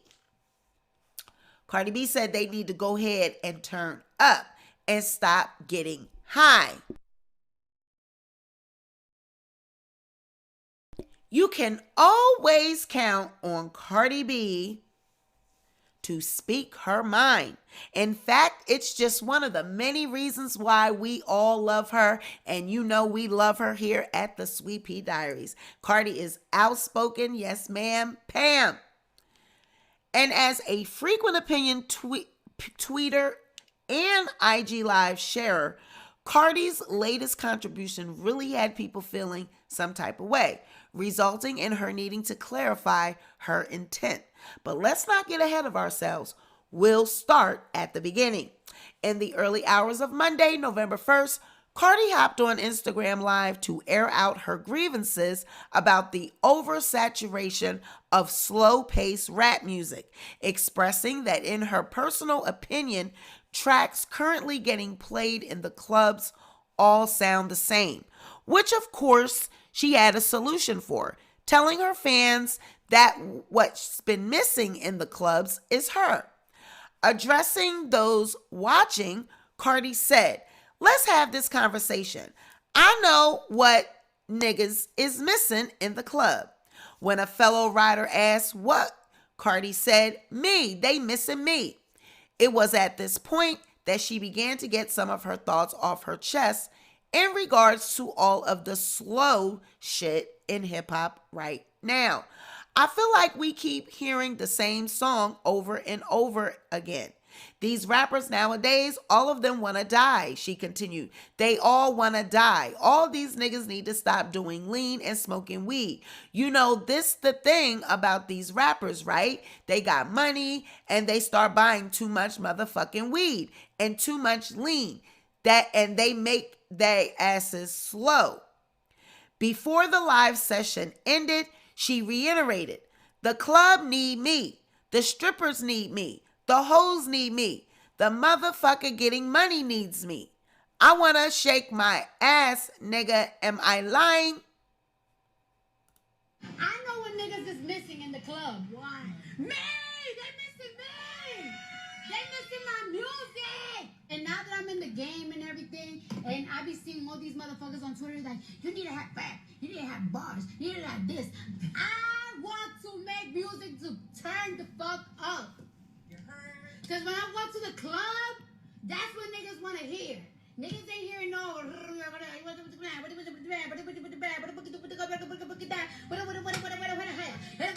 I feel like we keep hearing the same song over and over and over again. These rappers nowadays, all of them want to die. They all want to die.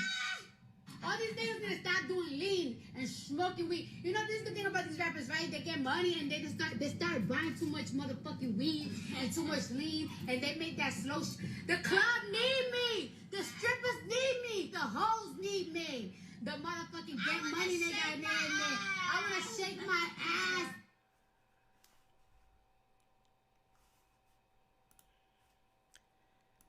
So what y'all think about that? Do you guys think that Cardi is right? Do you think that once they start getting money that they buy too much drugs, they buy too much lean, they buy too much weed?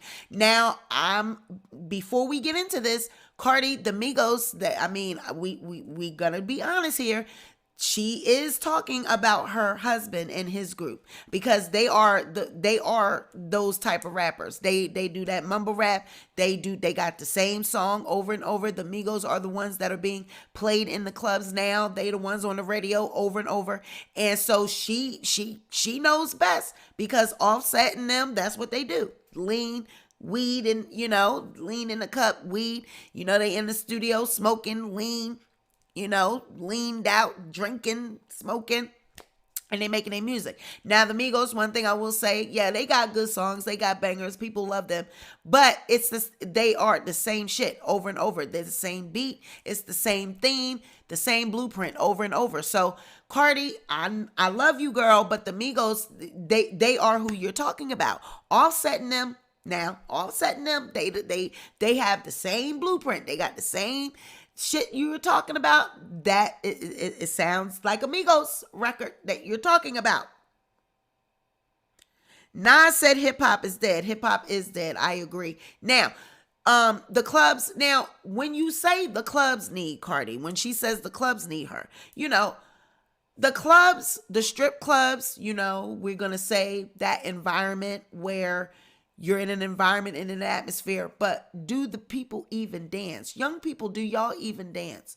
When I see these parties or clubbing, they don't even dance. They be on the sidelines. Everybody's cute. All the women are standing up at the bar or sitting in their seat, dancing in the seat. Nobody get up and dance. Back in the day, in the 80s, 90s, all that shit, when we were out, when in our era, when we were growing up, we got out there and danced. Too legit to quit.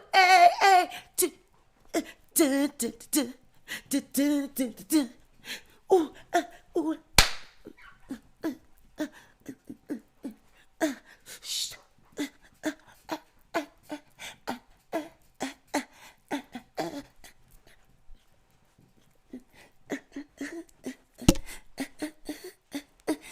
We got out there and shake that thing.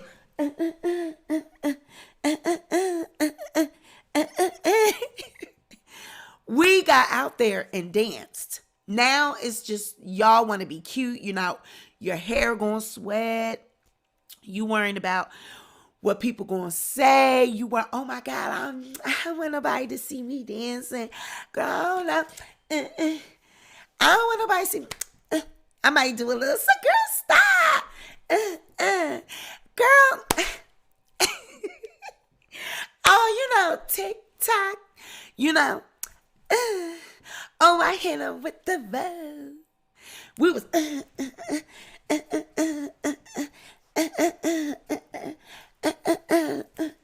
hey, hey, too legit to quit. Hey, hey, too Child, by the time we were done, we would be sweating everything. Now, these kids, boom. Hey,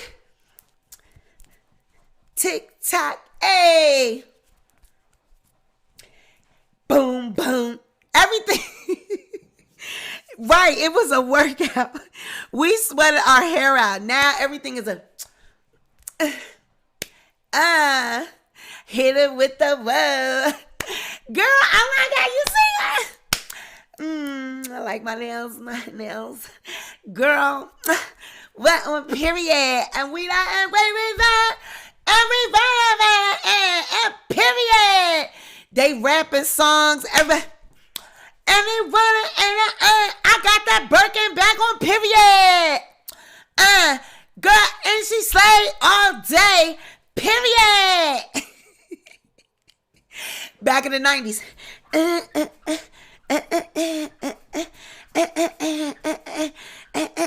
Too legit to quit.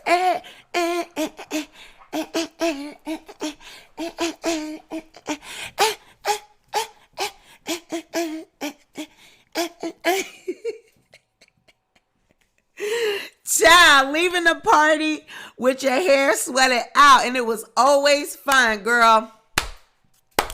Yeah.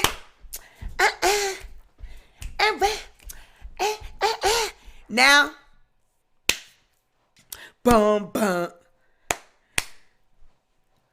boom, boom. TikTok, we TikToking. Girl, I don't want to go over there and ask him. Let's tell him, give him my number. Hey, all about the trees. Hey, girl. Give him my number. I don't know. So I don't even know if y'all dance, because every time I look online and see, you know, if it was a party or somebody was at the club, all they doing is trying to be cute. They worrying about their weave. They worrying about their nails. Everybody going, mouthing the words to the song and saying, everybody so that them niggas don't stop on period. Yes, and we don't, and the bitches don't play, and we that we shooting up the place on period. It ain't no kind of dancing or anything like that. So Cardi, while I understand that you say the club needs you, child, they waiting on you to come because you want to shake your ass. The bitches want to shake your ass. The niggas, the niggas need the music so they can watch the bitches shake their ass. The strippers is waiting on you so they can shake. Honey, these girls don't want to shake their ass, and they don't need an excuse to shake their ass because they can shake their ass and twerk they rather do it on Twitter and on Instagram. Because when they come to the club, they more interested in trying to be cute. They more interested on trying to be cute and make sure their hair is not sweated out and make sure they got all their nails so that they can, so people can see their nails and they could just keep going like this. So people can see their nails. They're not interested in dancing. So while I understand what Cardi was trying to say, though, because it is true, the younger generation, that is all they do. They party, weed, lean, and and we don't give a fuck, and we don't, it is all the same mumble rap, but girl, that's the Migos, that's your husband and them, and that's his partners and the niggas that he roll with. That's the industry. Sad to say it, but that's the industry now. It is not what it used to be. They don't care nothing about dancing and really having a good time and turning up. They don't want to turn up because that's the climate and that's the industry. Weed, lean, Percocets, shit to slow them down. They on all those type of drugs. All those type of drugs that they take, it slows them down. It gets them in that frame of mind to be nodding and be half asleep. So the music that they making now, it sounds like that because like she said, they be nodded out from the weed, the lean, and that is the type of music that comes from being nodded out. They don't have any other interest other than sitting, chilling, being in the atmosphere at the club, just bobbing and looking and watching everybody. They not trying to dance. They not there to dance. They not there to party. They not there to sweat out shit. So they not worrying about making those songs to make motherfuckers dance and or none of that. Deborah Smith said, oh my gosh, Sean Davy Wade said he was at a club and everyone was on their phone. Exactly. People be on their phones. People be, running. The girls is running back and forth to the bathroom so they can keep looking at their hair because the lace front the glue is coming up. They got to keep, the baby hairs is sweating. Everyone is more there for the show and what they look like and what they're dressed like and how they look. They don't give a fuck about dancing or any of that. So, Cardi, it's sad to say it, your generation, child, this generation is just lost. And it's just going to get worse and worse and worse. If someone don't come around and change that around, the culture itself in the times, that shit got to change. You could put the club music, you could change the music all you want to. But the people and what they're doing and, the culture and the behaviors and, just the young people, what the vibe is now. If that shit don't change, I'm sorry. Nothing's gonna change, If they don't change who they are as people and change where they're going as a group, you could make music to turn up. They don't give a damn about none of that. The lace front. They are just worried about the lace front coming up, the nails. They're stunting. This is all about social media era. This is a social media era. These young people care about what things look like, what people, showing off and what it looks like. And if people think they got money and I get a bag and I'm an influencer. It's all about what it looks like, what you can appear to be, and if you look like you getting money, if you look like you that bitch, that's what these young people care about. So unfortunately, making turn up music and going off in the club, they don't give a fuck about none of that. They don't care nothing about none of that. Girl, they care about, and Cardi know, because she do it too. She's all about the looks and the surgery and the nails and the hair, the lashes, looking good. It's all about looking good. But see, Cardi know how to get down and dirty and dance and, because she's Latina, she like all that salsa music. And just like she had her little Jamaican party, her island party, she liked to dance and get out there and twerk and have a good time because she's a down-home girl at the end of the day. She's not worrying about, bitch, I get out there and sweat my hair out and dance and party. She not worried about how she looking because she know she that girl. She like, bitch, I'm rich. I got money. I look good. I know I look good. So I don't give a damn. I'm about to get out here and party and twerk and enjoy myself. And that's a vibe. That's a fucking vibe. Child, that is a vibe. And I'm with you, Cardi B, on that, bitch. Get out there. You got confidence. You know who you are. You ain't got to keep running back and forth to the goddamn bathroom. Child. Chance the Rapper says black men are emotionally guarded. Now here comes another black man speaking for all black men. This kills me. Okay?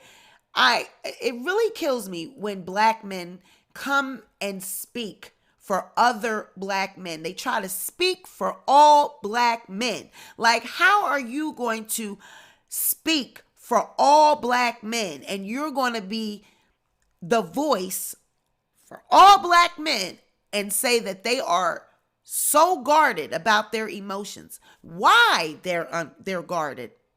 Chance the Rapper unpacks why black men are so guarded about their emotions.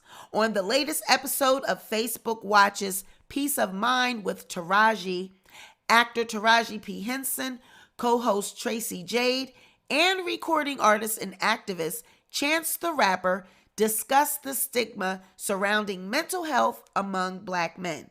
Trust is probably the number one reason why specifically African Americans do not go to therapy, said Jade, the executive director of the Boris Lawrence Henson Foundation, which advocates for mental health care. It takes a lot to trust you with our information. Only 26.4% of Black and Hispanic men ages 18 to 44 who experience mental health challenges actually seek treatment, the American Psychological Association noted. Of the Black men who do try counseling, those who may prefer to work with a Black professional may be hard-pressed to find one. As of 2019, only 4% of the doctorate-level psychology workforce identified as Black. I think Black men are naturally guarded, Chance said. Your weakness is preyed upon, so I think it's a defense mechanism. A 2016 study found that many Black men were reluctant to seek medical care because of perceived racism and internalized masculinity norms. The Chicago-based rapper admitted that he even has a hard time opening up to therapists. I don't have a therapist, and I believe in therapy. I don't necessarily trust going to a stranger and telling them everything about my life, he said. However, he shared that he has gone to relationship counseling with his wife, which was extremely helpful for his marriage. Over the years, Chance has become a vocal advocate for mental health. In 2018, he pledged $1 million to Chicago Public Schools mental health services. In the interview, Chance said his mental health awareness journey was sparked a few years ago when his friend experienced a mental health crisis so severe that his friend's family felt they no longer had the means or resources to support him. In an effort to help his friend find a place to stay, Chance said he soon realized the kind of care he needed wasn't available. Chance said he turned to his nonprofit organization, Social Works, to find a solution.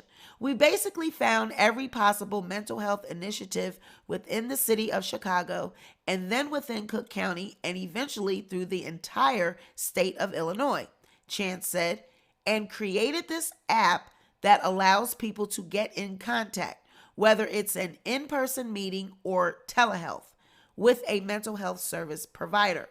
In 2019, 24.7% of adults were unable to get the mental health treatment they needed, according to Mental Health America. Black men in particular face the added barrier of needing culturally relevant treatment. In lieu of treatment, many black men resort to bottling their emotions up, Chance said. It takes a lot to be cathartic.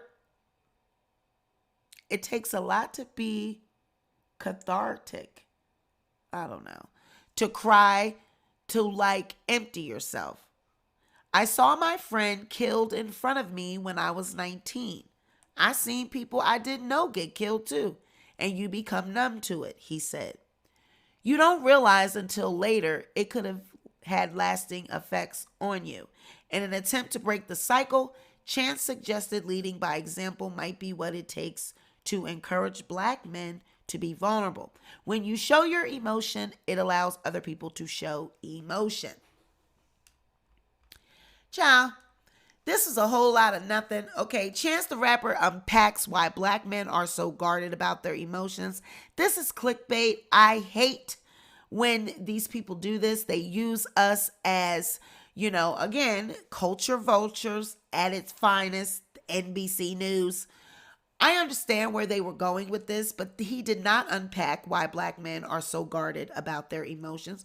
All he said was that black people don't like to go seek mental health treatment, and he is right. He also said, and what this article says, is that there are only 4% of medical professionals at a doctorate level that could practice psychology. Only 4% of them identify as black. That's an issue. That means that black people that are going into college, that are going into, post-secondary schools and all of that, they're not seeking psychology as a major. They're not seeking the mental health profession as a field. Not saying that black people are not successful. Not saying that black people are not going on to have successful careers in academia. They're just not going into mental health. And they're not at a doctorate or above level. Okay? So what I think the issue here is that black men, why they may be guarded about their emotions is because, like Chance and so many other black men that grow up in inner cities, that might grow up in ghettos, that might grow up in environments where they did not see men speak about their emotions or reveal their emotions, didn't know how to handle their emotions. They didn't even know how to handle conflict because all they did was, when they had some type of conflict, they lashed out. They were violent. They killed someone or they were violent as a reaction. Chance said he's seen people killed in front of him. So these, like I always say, these men are suffering from post-traumatic stress disorder, and they do not know how to cope with the things that they've seen in their life. And then they go on to try to be a father, go on to try to be someone's husband, go on to try to be someone's man, and you have never dealt with the issues that you have. So it's not that they're guarded. They just have never been taught how to deal with their emotions. They've never been taught to reveal their emotions because that's a sign of weakness. If you tell anyone about your emotions and if you share your emotions with anyone, that's a sign of weakness. So it's not that black men are emotionally guarded. They just have never been shown how to handle their emotions and how to communicate what they feel and their vulnerabilities to their partner or people that are in their life because they've never seen it done in their home. Can you imagine growing up in a home with two parents that argued all the time? When they communicated, all they did was yell and scream at each other. You never saw your parents sit down and have a constructive conversation that resulted in some type of resolution. No, you saw your parents fight, rage, argue, scream, break shit, fight, fuss, and then you saw them maybe later that day laid up in the bed, door shut. Oh, you know what mommy, daddy in there doing? So you grew up thinking that's how you handle relationships. I hate to say it, but fight, fuss, and then fuck. Excuse my language. Fight, fuss, and fuck. fight, fuss, and fuck. I mean, that's what you grew up watching. So what do? When you grow up watching something, you emulate it. So that's what you do in your relationships. So that's not normal. That's not normal. People don't fight, fuss, and then hours later as if there's nothing ever happened. So kids grow up watching that and they think that that is normal. So I don't think that black men are emotionally guarded, and I hate these type of articles where they try to use a black man, because he's having a conversation. Because they're having a conversation, they're having a conversation that necessarily means that, he's giving the blueprint as to why black men are so guarded about their emotions. Absolutely not. He's just actually having a conversation that we need to have as a black community. We need to talk about how we grow up in these environments and grow up in these households where we don't see constructive conversations. We don't see two men sitting down talking about their disagreements. We see them fighting and arguing and having violent discussions and altercations. So that's what the black community needs to address. Our issues within our culture as it pertains to communication and relationships, and our ideas around mental health. Why do we feel that if we divulge what our emotions are and if we reveal to others what our emotions are, that's weakness? Oh, don't take my kindness for weakness. Don't take my vulnerabilities for weakness. Why is that a sign of weakness?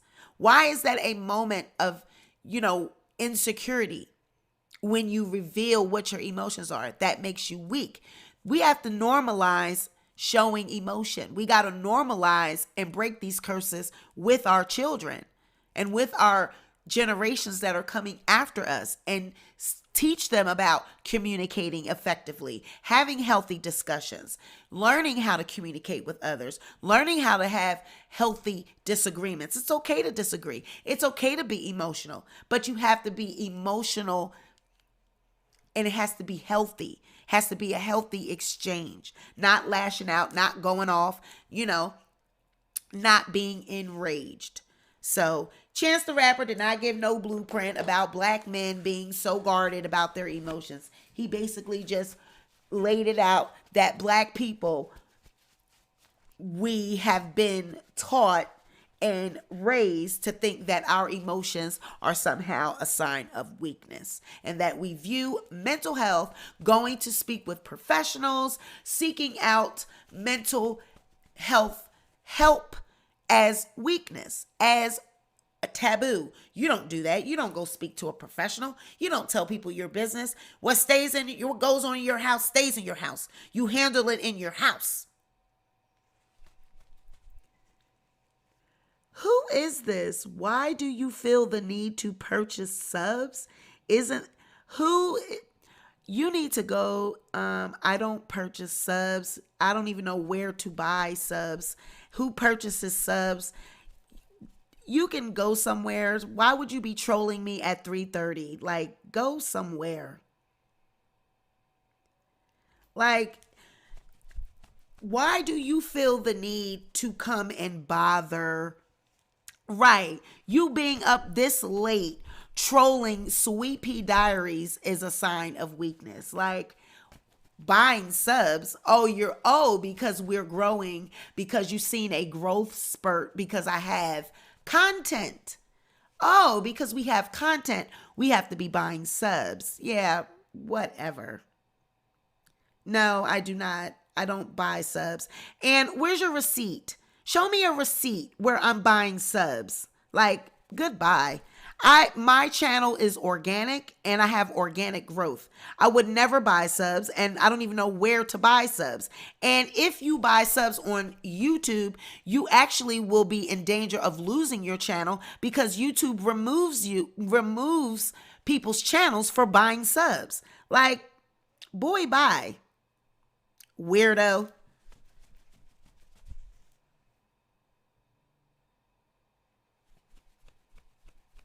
Like, they're just weird. Like, who says something like that? Come up on here and say, you're buying subs. Like, why are you, right? Like, why are you counting my goddamn subs? My sub count is organic. You can tell that it's organic. Like, 9,000 subs, bitch. If I was going to buy some subs, I would have hundreds of thousands of goddamn subs. Get out of here. I don't buy subs. I'm not Tasha K. I'm not Storm Monroe. And I am not Toxic Diamond E. Diamond, whatever the hell her name is. I do not buy subs. Like, get a life. So, yeah, and I bet you that's another, like I said, another black person. And these are the pro-black people. Oh, protect black women. Oh, Black Lives Matter. But then they come over here and troll their own black sister. Like, get out of here. Get out of my comments and stay the fuck off my channel. And it's still not going to stop the investigation because I know who that is trolling me, and whoever you're working for, we still investigating and we still going to stay on their ass. I got about 2 reports today, and we're going to keep getting the reports. Fuck out of here. Right, might as well get a milli. Fuck out of here. I don't got to explain myself to no motherfucking body. How you trolling somebody at 3:30 in the goddamn morning? You over here, you're in my shit at 3:30, bitch. I know I'm doing something right. I got trolls at 3:30 in the morning, bitch. These motherfuckers is keeping up with Sweet Pea at 3:30 in the morning. Bitch, I'm that bitch. I am that bitch. Bitch, I'm that bitch. Now, you know you that bitch when you got somebody up at 3:30 in the morning pressed. You pressed at 3:30. Bitch, I got your ass pressed at 3:30. You are pressed and in a frenzy at 3:30 in the motherfucking morning. Weirdo. Pressed at 3:30, bitch. Over here, oh my God, how'd she get 9,000? How'd she get to 9,000? How the fuck did she get, how'd she get to 9,000? Why my channel won't grow? Why I can't get 9,000 like her? How'd she get to 9,000? But fuck. Oh my fucking God. She got to 9,000. How did she do that?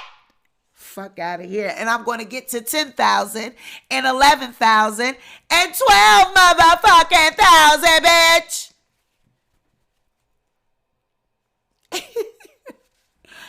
Fuck out of here.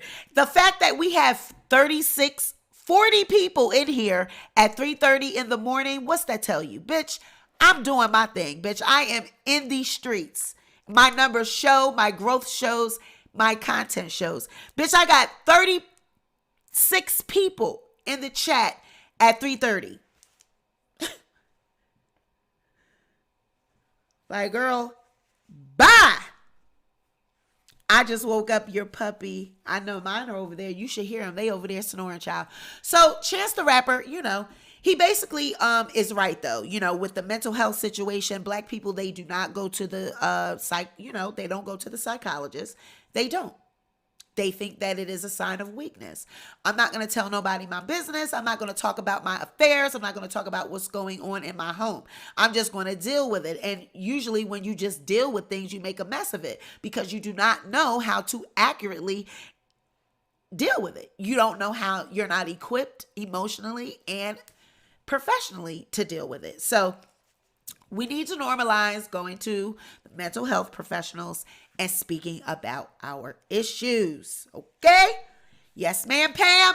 Now, look, my last topic of discussion is Colin Kaepernick. Now, would y'all call Colin Kaepernick a troll?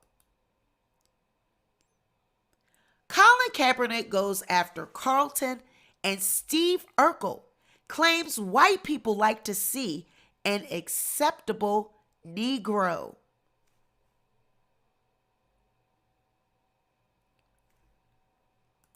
Over the years, there have been some very popular TV shows starring black people.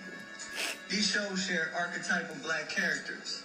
including social outcasts who assimilate or conform, like Carlton Banks and Steve Urkel. Wow, you guys got some real A-list people here. White people love these dudes. Everything from the way they dress, way they talk. You're our man. Even the way they dance. It's also non-threatening. James Spurlock, we call him Twofer because with him you get a 2-for-1. He's a black guy and a Harvard guy.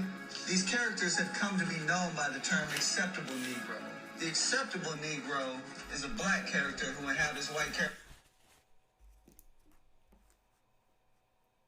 characteristics, who makes white people feel comfortable.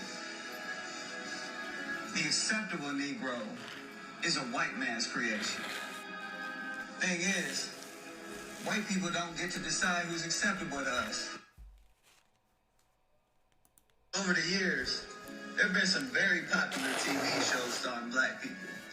These shows share archetypal black characters, including social outcasts who assimilate or conform, like Carlton Banks and Steve Urkel. Wow, you guys got some real A-list people here. White people love these dudes. Everything from the way they dress, way they talk. You're our man. Even the way they dance. It's also non-threatening. James Spurlock, we call him Twofer because with him you get a 2-for-1. He's a black guy and a Harvard guy. These characters have come to be known by the term acceptable Negro. The acceptable Negro is a black character who inhabits white characteristics, who makes white people feel comfortable. The acceptable Negro is a white man's creation. Thing is, white people don't get to decide who's acceptable to us.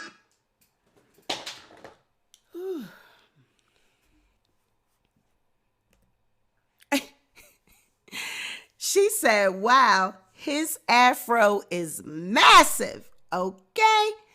In a video clip from his new Netflix series, the disgraced former 49ers quarterback talked about how white people created the acceptable Negro for TV and pointed to Carlton from The Fresh Prince of Bel-Air and Steve Urkel from Family Matters. I'm sure most of you are sitting there thinking right now that there's no way something so stupid could possibly be true. Well, it is.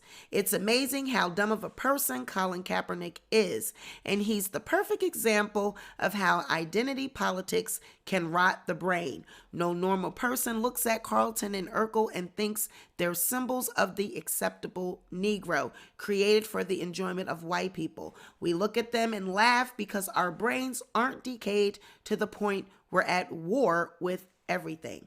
Now, this, of course, is an article from the DC. This is, it's like one of those left, it's one of those Trump supporter type. It's one of those Fox News supported type of publications. But I'm going to agree with Colin Kaepernick because Jaleel White was actually just on with, what's his name? Talib Kweli. He was just on his show, his podcast, and he actually said that the producers of Family Matters, they were tried to write for black people. They were white producers who tried to write for black people. How can you be white producers and white writers trying to write a show for black people that is about black people, made for black people, but it's white people trying to write the show? So Steve Urkel was a character that, was funny, but we did not know anyone that act like that as a black person. So these are characters that are the acceptable black person. It is the acceptable, funny black person that, can be allowed to be in the circles with the white people. They can go to the white schools like Carlton. They can go to the white schools and they can mingle with the whites and they can be accepted by the whites because they got money and, they're acceptable because they are not ghetto. They don't act ghetto. They don't act nerdy, they don't act violent, but they're nerdy and still look black, still got a black family, but they're acceptable because they're not violent. They don't have the portrayal of a hood person or, you know, that normal everyday black person that we see and that we connect with. So they create these characters that are essentially black characters, but they don't represent us. They don't look like anyone we know.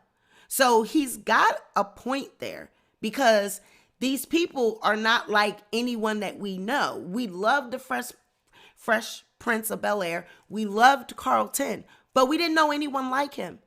We watched that show and we laughed and we thought it was funny and we could relate with Will and we could relate with that family because they were black. But at the same time, could we really relate? Could you really relate with that family?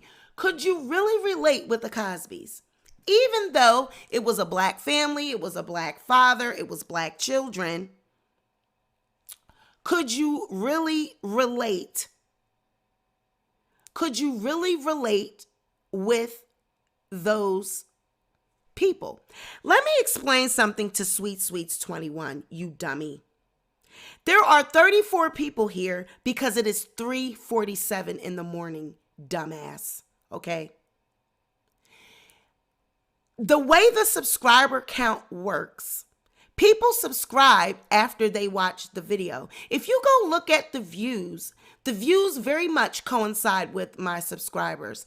The reason why my subscriber count is the way it is in the beginning of this channel. Now, I'm going to explain something to people because you don't come over here and you don't accuse me of shit, first of all, without a receipt. Second of all, without knowledge of how YouTube works, you fool.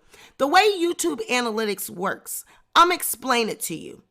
My subscribers in the beginning, I did Zeus content shows, okay? I got monetized and my channel blew up to 4,000, maybe 5,000 subscribers from the rip because of the Zeus shows that I used to play on my channel. I used to play those shows for free. So people used to come over and we would have about 3,000 or 4,000 people in the chat because those shows were being played for free. And nobody else was doing that on YouTube. That's how I got most of my subscribers. But when I got striked by Zeus and I had to get a lawyer because they threatened to take my channel, I was 7 days away from losing my channel to Zeus because I was playing their fucking content for free. That's where I got most of my subscribers. So the people that are watching my videos now, they are my newer subscribers. The subscribers that I, 4,000 or 5,000 that I have from the beginning days, they really don't watch me anymore. So I have stale subscribers that are sitting on my channel that usually don't watch me. And around the 21st of the month, when YouTube recycles those, they fall off. Maybe about 30 or 40 of those, they fall off. And then my newer subscribers are the ones that are watching the videos that you see now. So a lot of my subscriber count is really old and they're not watching my videos. My newer counts and the ones that I've just gotten are the thousands of people that you see watch my Tasha K videos, watch the Nicki Minaj videos, and watch the shit that I'm doing right now. Last night we did a live from 12 to 2 in the morning that had 75 people in there. By the time the morning came, it's now 700 and some people that watched it. And now also subscribe, you fucking weirdo. You have no idea how YouTube works, but you want to tell me that I'm buying subscribers. Where's the fucking receipt, you bum? That is not how it works. Yes, in the morning, there probably will be 35 or 40 more people that join because they will be watching the video in the morning, in the daytime. Bum, it's 3:50. It's 3:50. Why the fuck would there be hundreds of people in the chat? No, you don't have copyright protection on YouTube. I was not fined. I had 7 days for my channel to be taken down. I had to hire the attorney that I have now. which is why that Hazel E video, that if you notice the conversation, if anybody's been here from the beginning of my channel, if they know me, they know that that video is gone. It had over 245,000 views. I had to take it down because Zeus threatened to take my channel. So the deal was, if I take that video down, they'll take all the other strikes away, which gave me my channel back. So before you come over here threatening me and talking shit to me, have your shit right, know your shit, and know the background of my fucking channel. Don't you ever question my integrity, and don't you ever tell me that I'm buying subscribers. I don't have a reason to buy subscribers. My shit is hot. My content is on point. Yes, they do give you 7 days. And I can put the motherfucking receipt up there. Don't you ever come over here and tell me no bullshit. So now you're about to be blocked, and you can go make another profile and come back. Don't you ever. And I know it's a troll, but I don't like people putting shit like that out there, because the next thing you know, other people will be saying that shit. Just because they're a troll, yes, Zeus Kent. Yes, Zeus was the one that put the fucking copyright strikes in, and YouTube was taking my fucking channel. You fucking weirdo. Would you like to see the fucking receipt? Now, I'm gonna show the receipt. See, I'm not gonna play with these bums on fucking YouTube. I'm gonna show the fucking receipt. I'm not gonna play with these bums on YouTube.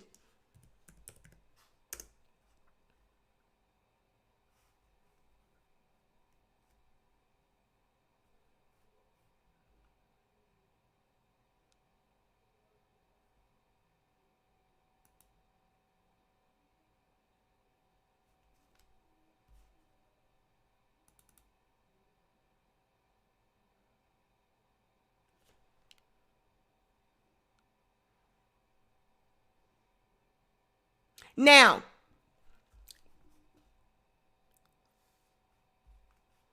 I'm going to show you guys really briefly, since these motherfuckers want to tell me what you see. You see that right there? Zeus, false copyright strikes. 7 days before my channel is going to be deleted. Do you see that? YouTube, her entire YouTube channel, she is resulted in the entire takedown of her YouTube channel. You see it? Like, don't you ever in your fucking life accuse me of lying. I don't lie about shit. Don't you ever accuse me of lying. Now, this is how YouTube is. This is how these weirdos are. They think they know about YouTube, and they think they know shit, and you don't know nothing. You don't know shit. You don't know how nothing works. And I always have to show people, because I'm not a liar. I don't lie. The fuck? YouTube is not that deep. It's not that important. Like, I went through a lot of shit with this, with my channel. Yeah, and what they did was they have these different accounts. So I block them. Then they hurry up and go make another one and come live from that one. Like, you're doing too much at 3:55 in the fucking morning. You're doing too much at 3:55 in the morning. So yeah, I do believe that Colin Kaepernick, and see, I don't have any moderators here because they're asleep. Had we have moderators, I wouldn't have to worry about that. You know what I'm saying? Just the T says, this is why I don't go on no platform, because I have no patience with people like this. Right. And but you know me, I'm always showing you a receipt. I got a receipt for everything. I don't see what these people are not used to. They're not used to people with integrity, and they're not used to people that tell the truth. They're not used to people that can show and back up their shit. I show proof receipts for every fucking thing I say up here. Now, you show me a motherfucking receipt where I'm buying subs. I don't have to buy subs. My shit is hot. My content is on point, and the people rock with me. I got 40 motherfucking people in here at 3:55 in the fucking morning. You bum, you weirdo. Of course it's not hundreds of people. It's 3:55. People sleep. But I do believe Colin Kaepernick has a point because, like I said, Jaleel White said, you know, white writers were trying to write for a black family in Chicago. How white people know anything about black people in Chicago? But like I said, the everyday average black person, when we watched The Cosby Show, when we watched Family Matters, when we watched any of these shows that depicted black people, could you really identify with those black people? Did you really identify with those kids? Did you really identify with the families? Bill Cosby being a doctor and Claire being a lawyer, their kids being spoiled black kids that went to, you know, Hillman. Like, come on. Did you really identify? No. A lot of us actually watched it and dreamed. We watched it and imagined. Imagine having a life like that. Imagine living a life like that. A lot of the kids that were from the ghettos and the, you know, the inner cities, they watched these things and wanted those lives. They wanted those lives, wanted those lifestyles. They wanted a family like that. So it's a difference between identifying and lusting after something and wanting a lifestyle. It's a difference between identifying and feeling like you are that. You're a reflection of what you see. That's a difference. It's a difference between, you know, wanting that and imagining that for yourself and lusting after that lifestyle than actually, you know, feeling like you live that lifestyle. So a lot of us watched it and, you know, we didn't identify with those people. We didn't identify with none of them shows. We just lost ourselves in it. We just could get away from our everyday life. You know, people that, you know, like I said, grew up poor, maybe, you know, just for a few hours of the day, you watch TV to escape from your normal life and escape from your realities, you know? So unfortunately, they put these black figures in our faces and they put these, you know, TV puts these depictions of what black is supposed to be. They put it in front of us and white people are writing it. It's not black people. It's white people that's writing it. That's why you can't identify with it, and that's why it don't make no sense. And it's nobody you know. They resemble nobody you know because it's not coming from the mind of a black person. Just the T says, virtual arguments is not my thing. I'm hands-on. All right? Especially since I became a parent. Now, Miss Gardner is here. Good morning, everyone. Hey, girl, we've been live for a while.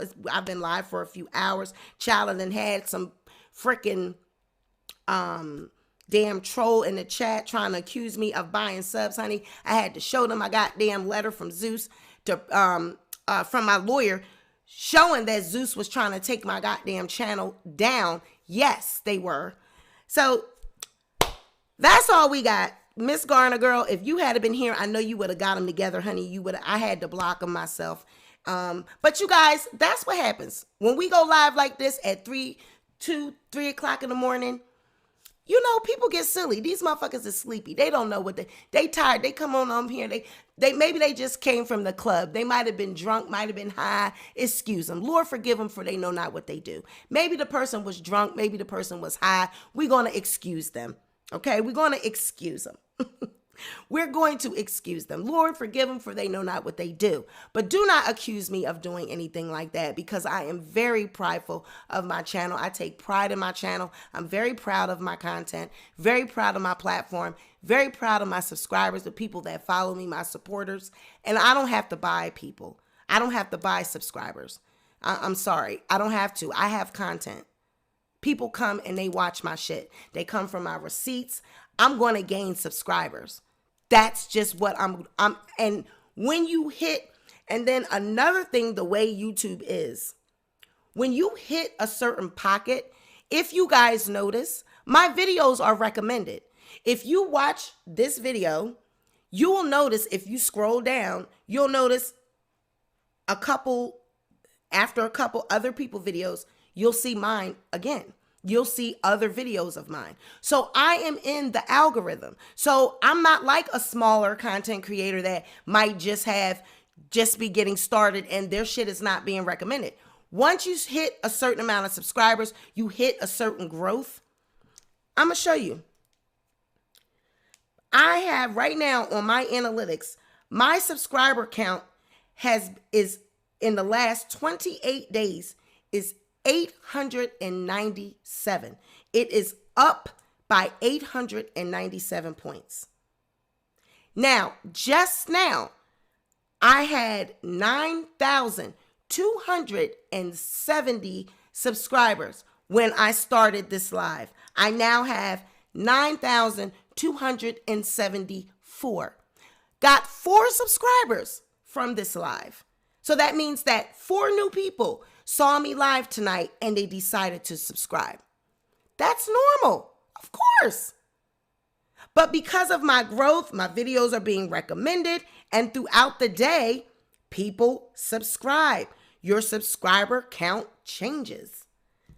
So why would you not have 30 subscribers a day? I have maybe 110 a day new subscribers. So no, I am not buying subscribers, honey. People subscribing to the Sweet Pea Diaries. Guys are just weird. I don't understand. And I'm not wasting my money on subscribers. I wouldn't even know I don't even know where you do that. I don't even know how to do that. And I would not waste my money on that. So please don't put that shit out there and give people that idea. Because next thing I know, motherfuckers will be saying that. And I do not want that rumor started. People will be saying that and trying to, take from my excitement and take from our excitement that we are growing. Exactly, Purple Neem. I am not Trans Raina, nor am I Storm, nor am I Toxic Diamond. I am not. When I get my 100K, you're going to see a YouTube plaque. When I get my accomplishments, you're going to see my shit from YouTube because this is organic. And when you get like 8,000 or you hit 9,000, you start growing faster. If you notice, once Sean Davy Way, once he hit that 10K, it was over from there. He went 20, 50. It just starts going faster because you get recommended. You get put in the algorithm once you hit certain landmarks, once you hit certain milestones on YouTube. Maybe one day I'll do a YouTube video and teach people about the algorithm and talk to people about how YouTube actually works because unlike some content creators, I actually understand it. So yeah, child. Yes, Miss Garner, that's some tea. Yep, they did. Yes, they bought their subscribers. So, you guys, it has been a long night. We've been up here for a couple hours. So, this has been another edition of the Sweet Pea Diaries. You guys be sure to like this video, share this video, but most importantly, be sure to subscribe to the channel. We covered a whole host of topics, a lot. We went from up to down, back and forth. We was all over the place. We covered a lot of shit. So, go on through this video. Comment below if you're catching the replay and let me know what you think about these topics. Child Cardi B said the club is missing her. She, these young people, all they doing is taking lean and smoking weed. So they're forgetting about their actual songs. They're not making songs that people want to hear. Child Michael Jackson's son Blanket is out here saying that we got work to do with the climate, that we need to, focus on green, green, green. I didn't even know Blanket could talk. But Blanket is now 19 years old and he's out here doing interviews. Chance the Rapper says that black men are emotionally guarded. I don't think they're emotionally guarded. I just think that they don't like to share their emotions because they think it's a sign of weakness. And Boosie is trolling Charlemagne the God because he says he's a flip-flopper. 1 minute you like the transgender community and 1 minute you down with me. I was on your show and you were down with me, and now you got T.S. Madison over there on the Breakfast Club and him was mad. Him was jealous. Oh, Boosie. Him was jealous. He's saying you are allowing Lil Nas X to use your platform, bro. I don't think so. Alicia Keys and Swiss Beats and their home. Child, we talked about how it's just wide open, wide open. Where are the curtains? It's the no curtains for me. I need a curtain zone. I need somewhere in a mansion. If I ever get that one day, if I ever get a mansion that big, I need a room somewhere where it's some curtains, where I can feel protected, where I can feel shielded. So I'm not going to have that open floor plan, okay? I need some curtains. It's the curtains for me. And Janet Jackson and Justin Timberlake. FX and Hulu have teamed up to do a documentary on the wardrobe malfunction, the infamous Super Bowl malfunction. Do we need a documentary? Is anyone going to watch it? Why, 17 years later, does FX and Hulu think that we need an explanation? And it's the Jacksons are going to be in this documentary. NFL and MTV executives are going to be in this documentary talking about this wardrobe malfunction. I just don't understand why it's still a topic after all these years. Nobody cared then, and I don't think nobody still cares. We all think that it was a setup. We think that it was a ritual gone wrong. It was a ritual gone bad, okay? So this has been another edition of the Sweet Pea Diaries. Be sure to like this video, share this video, but most importantly, be sure to subscribe to the channel, and I will catch you on the next video. Bye, guys.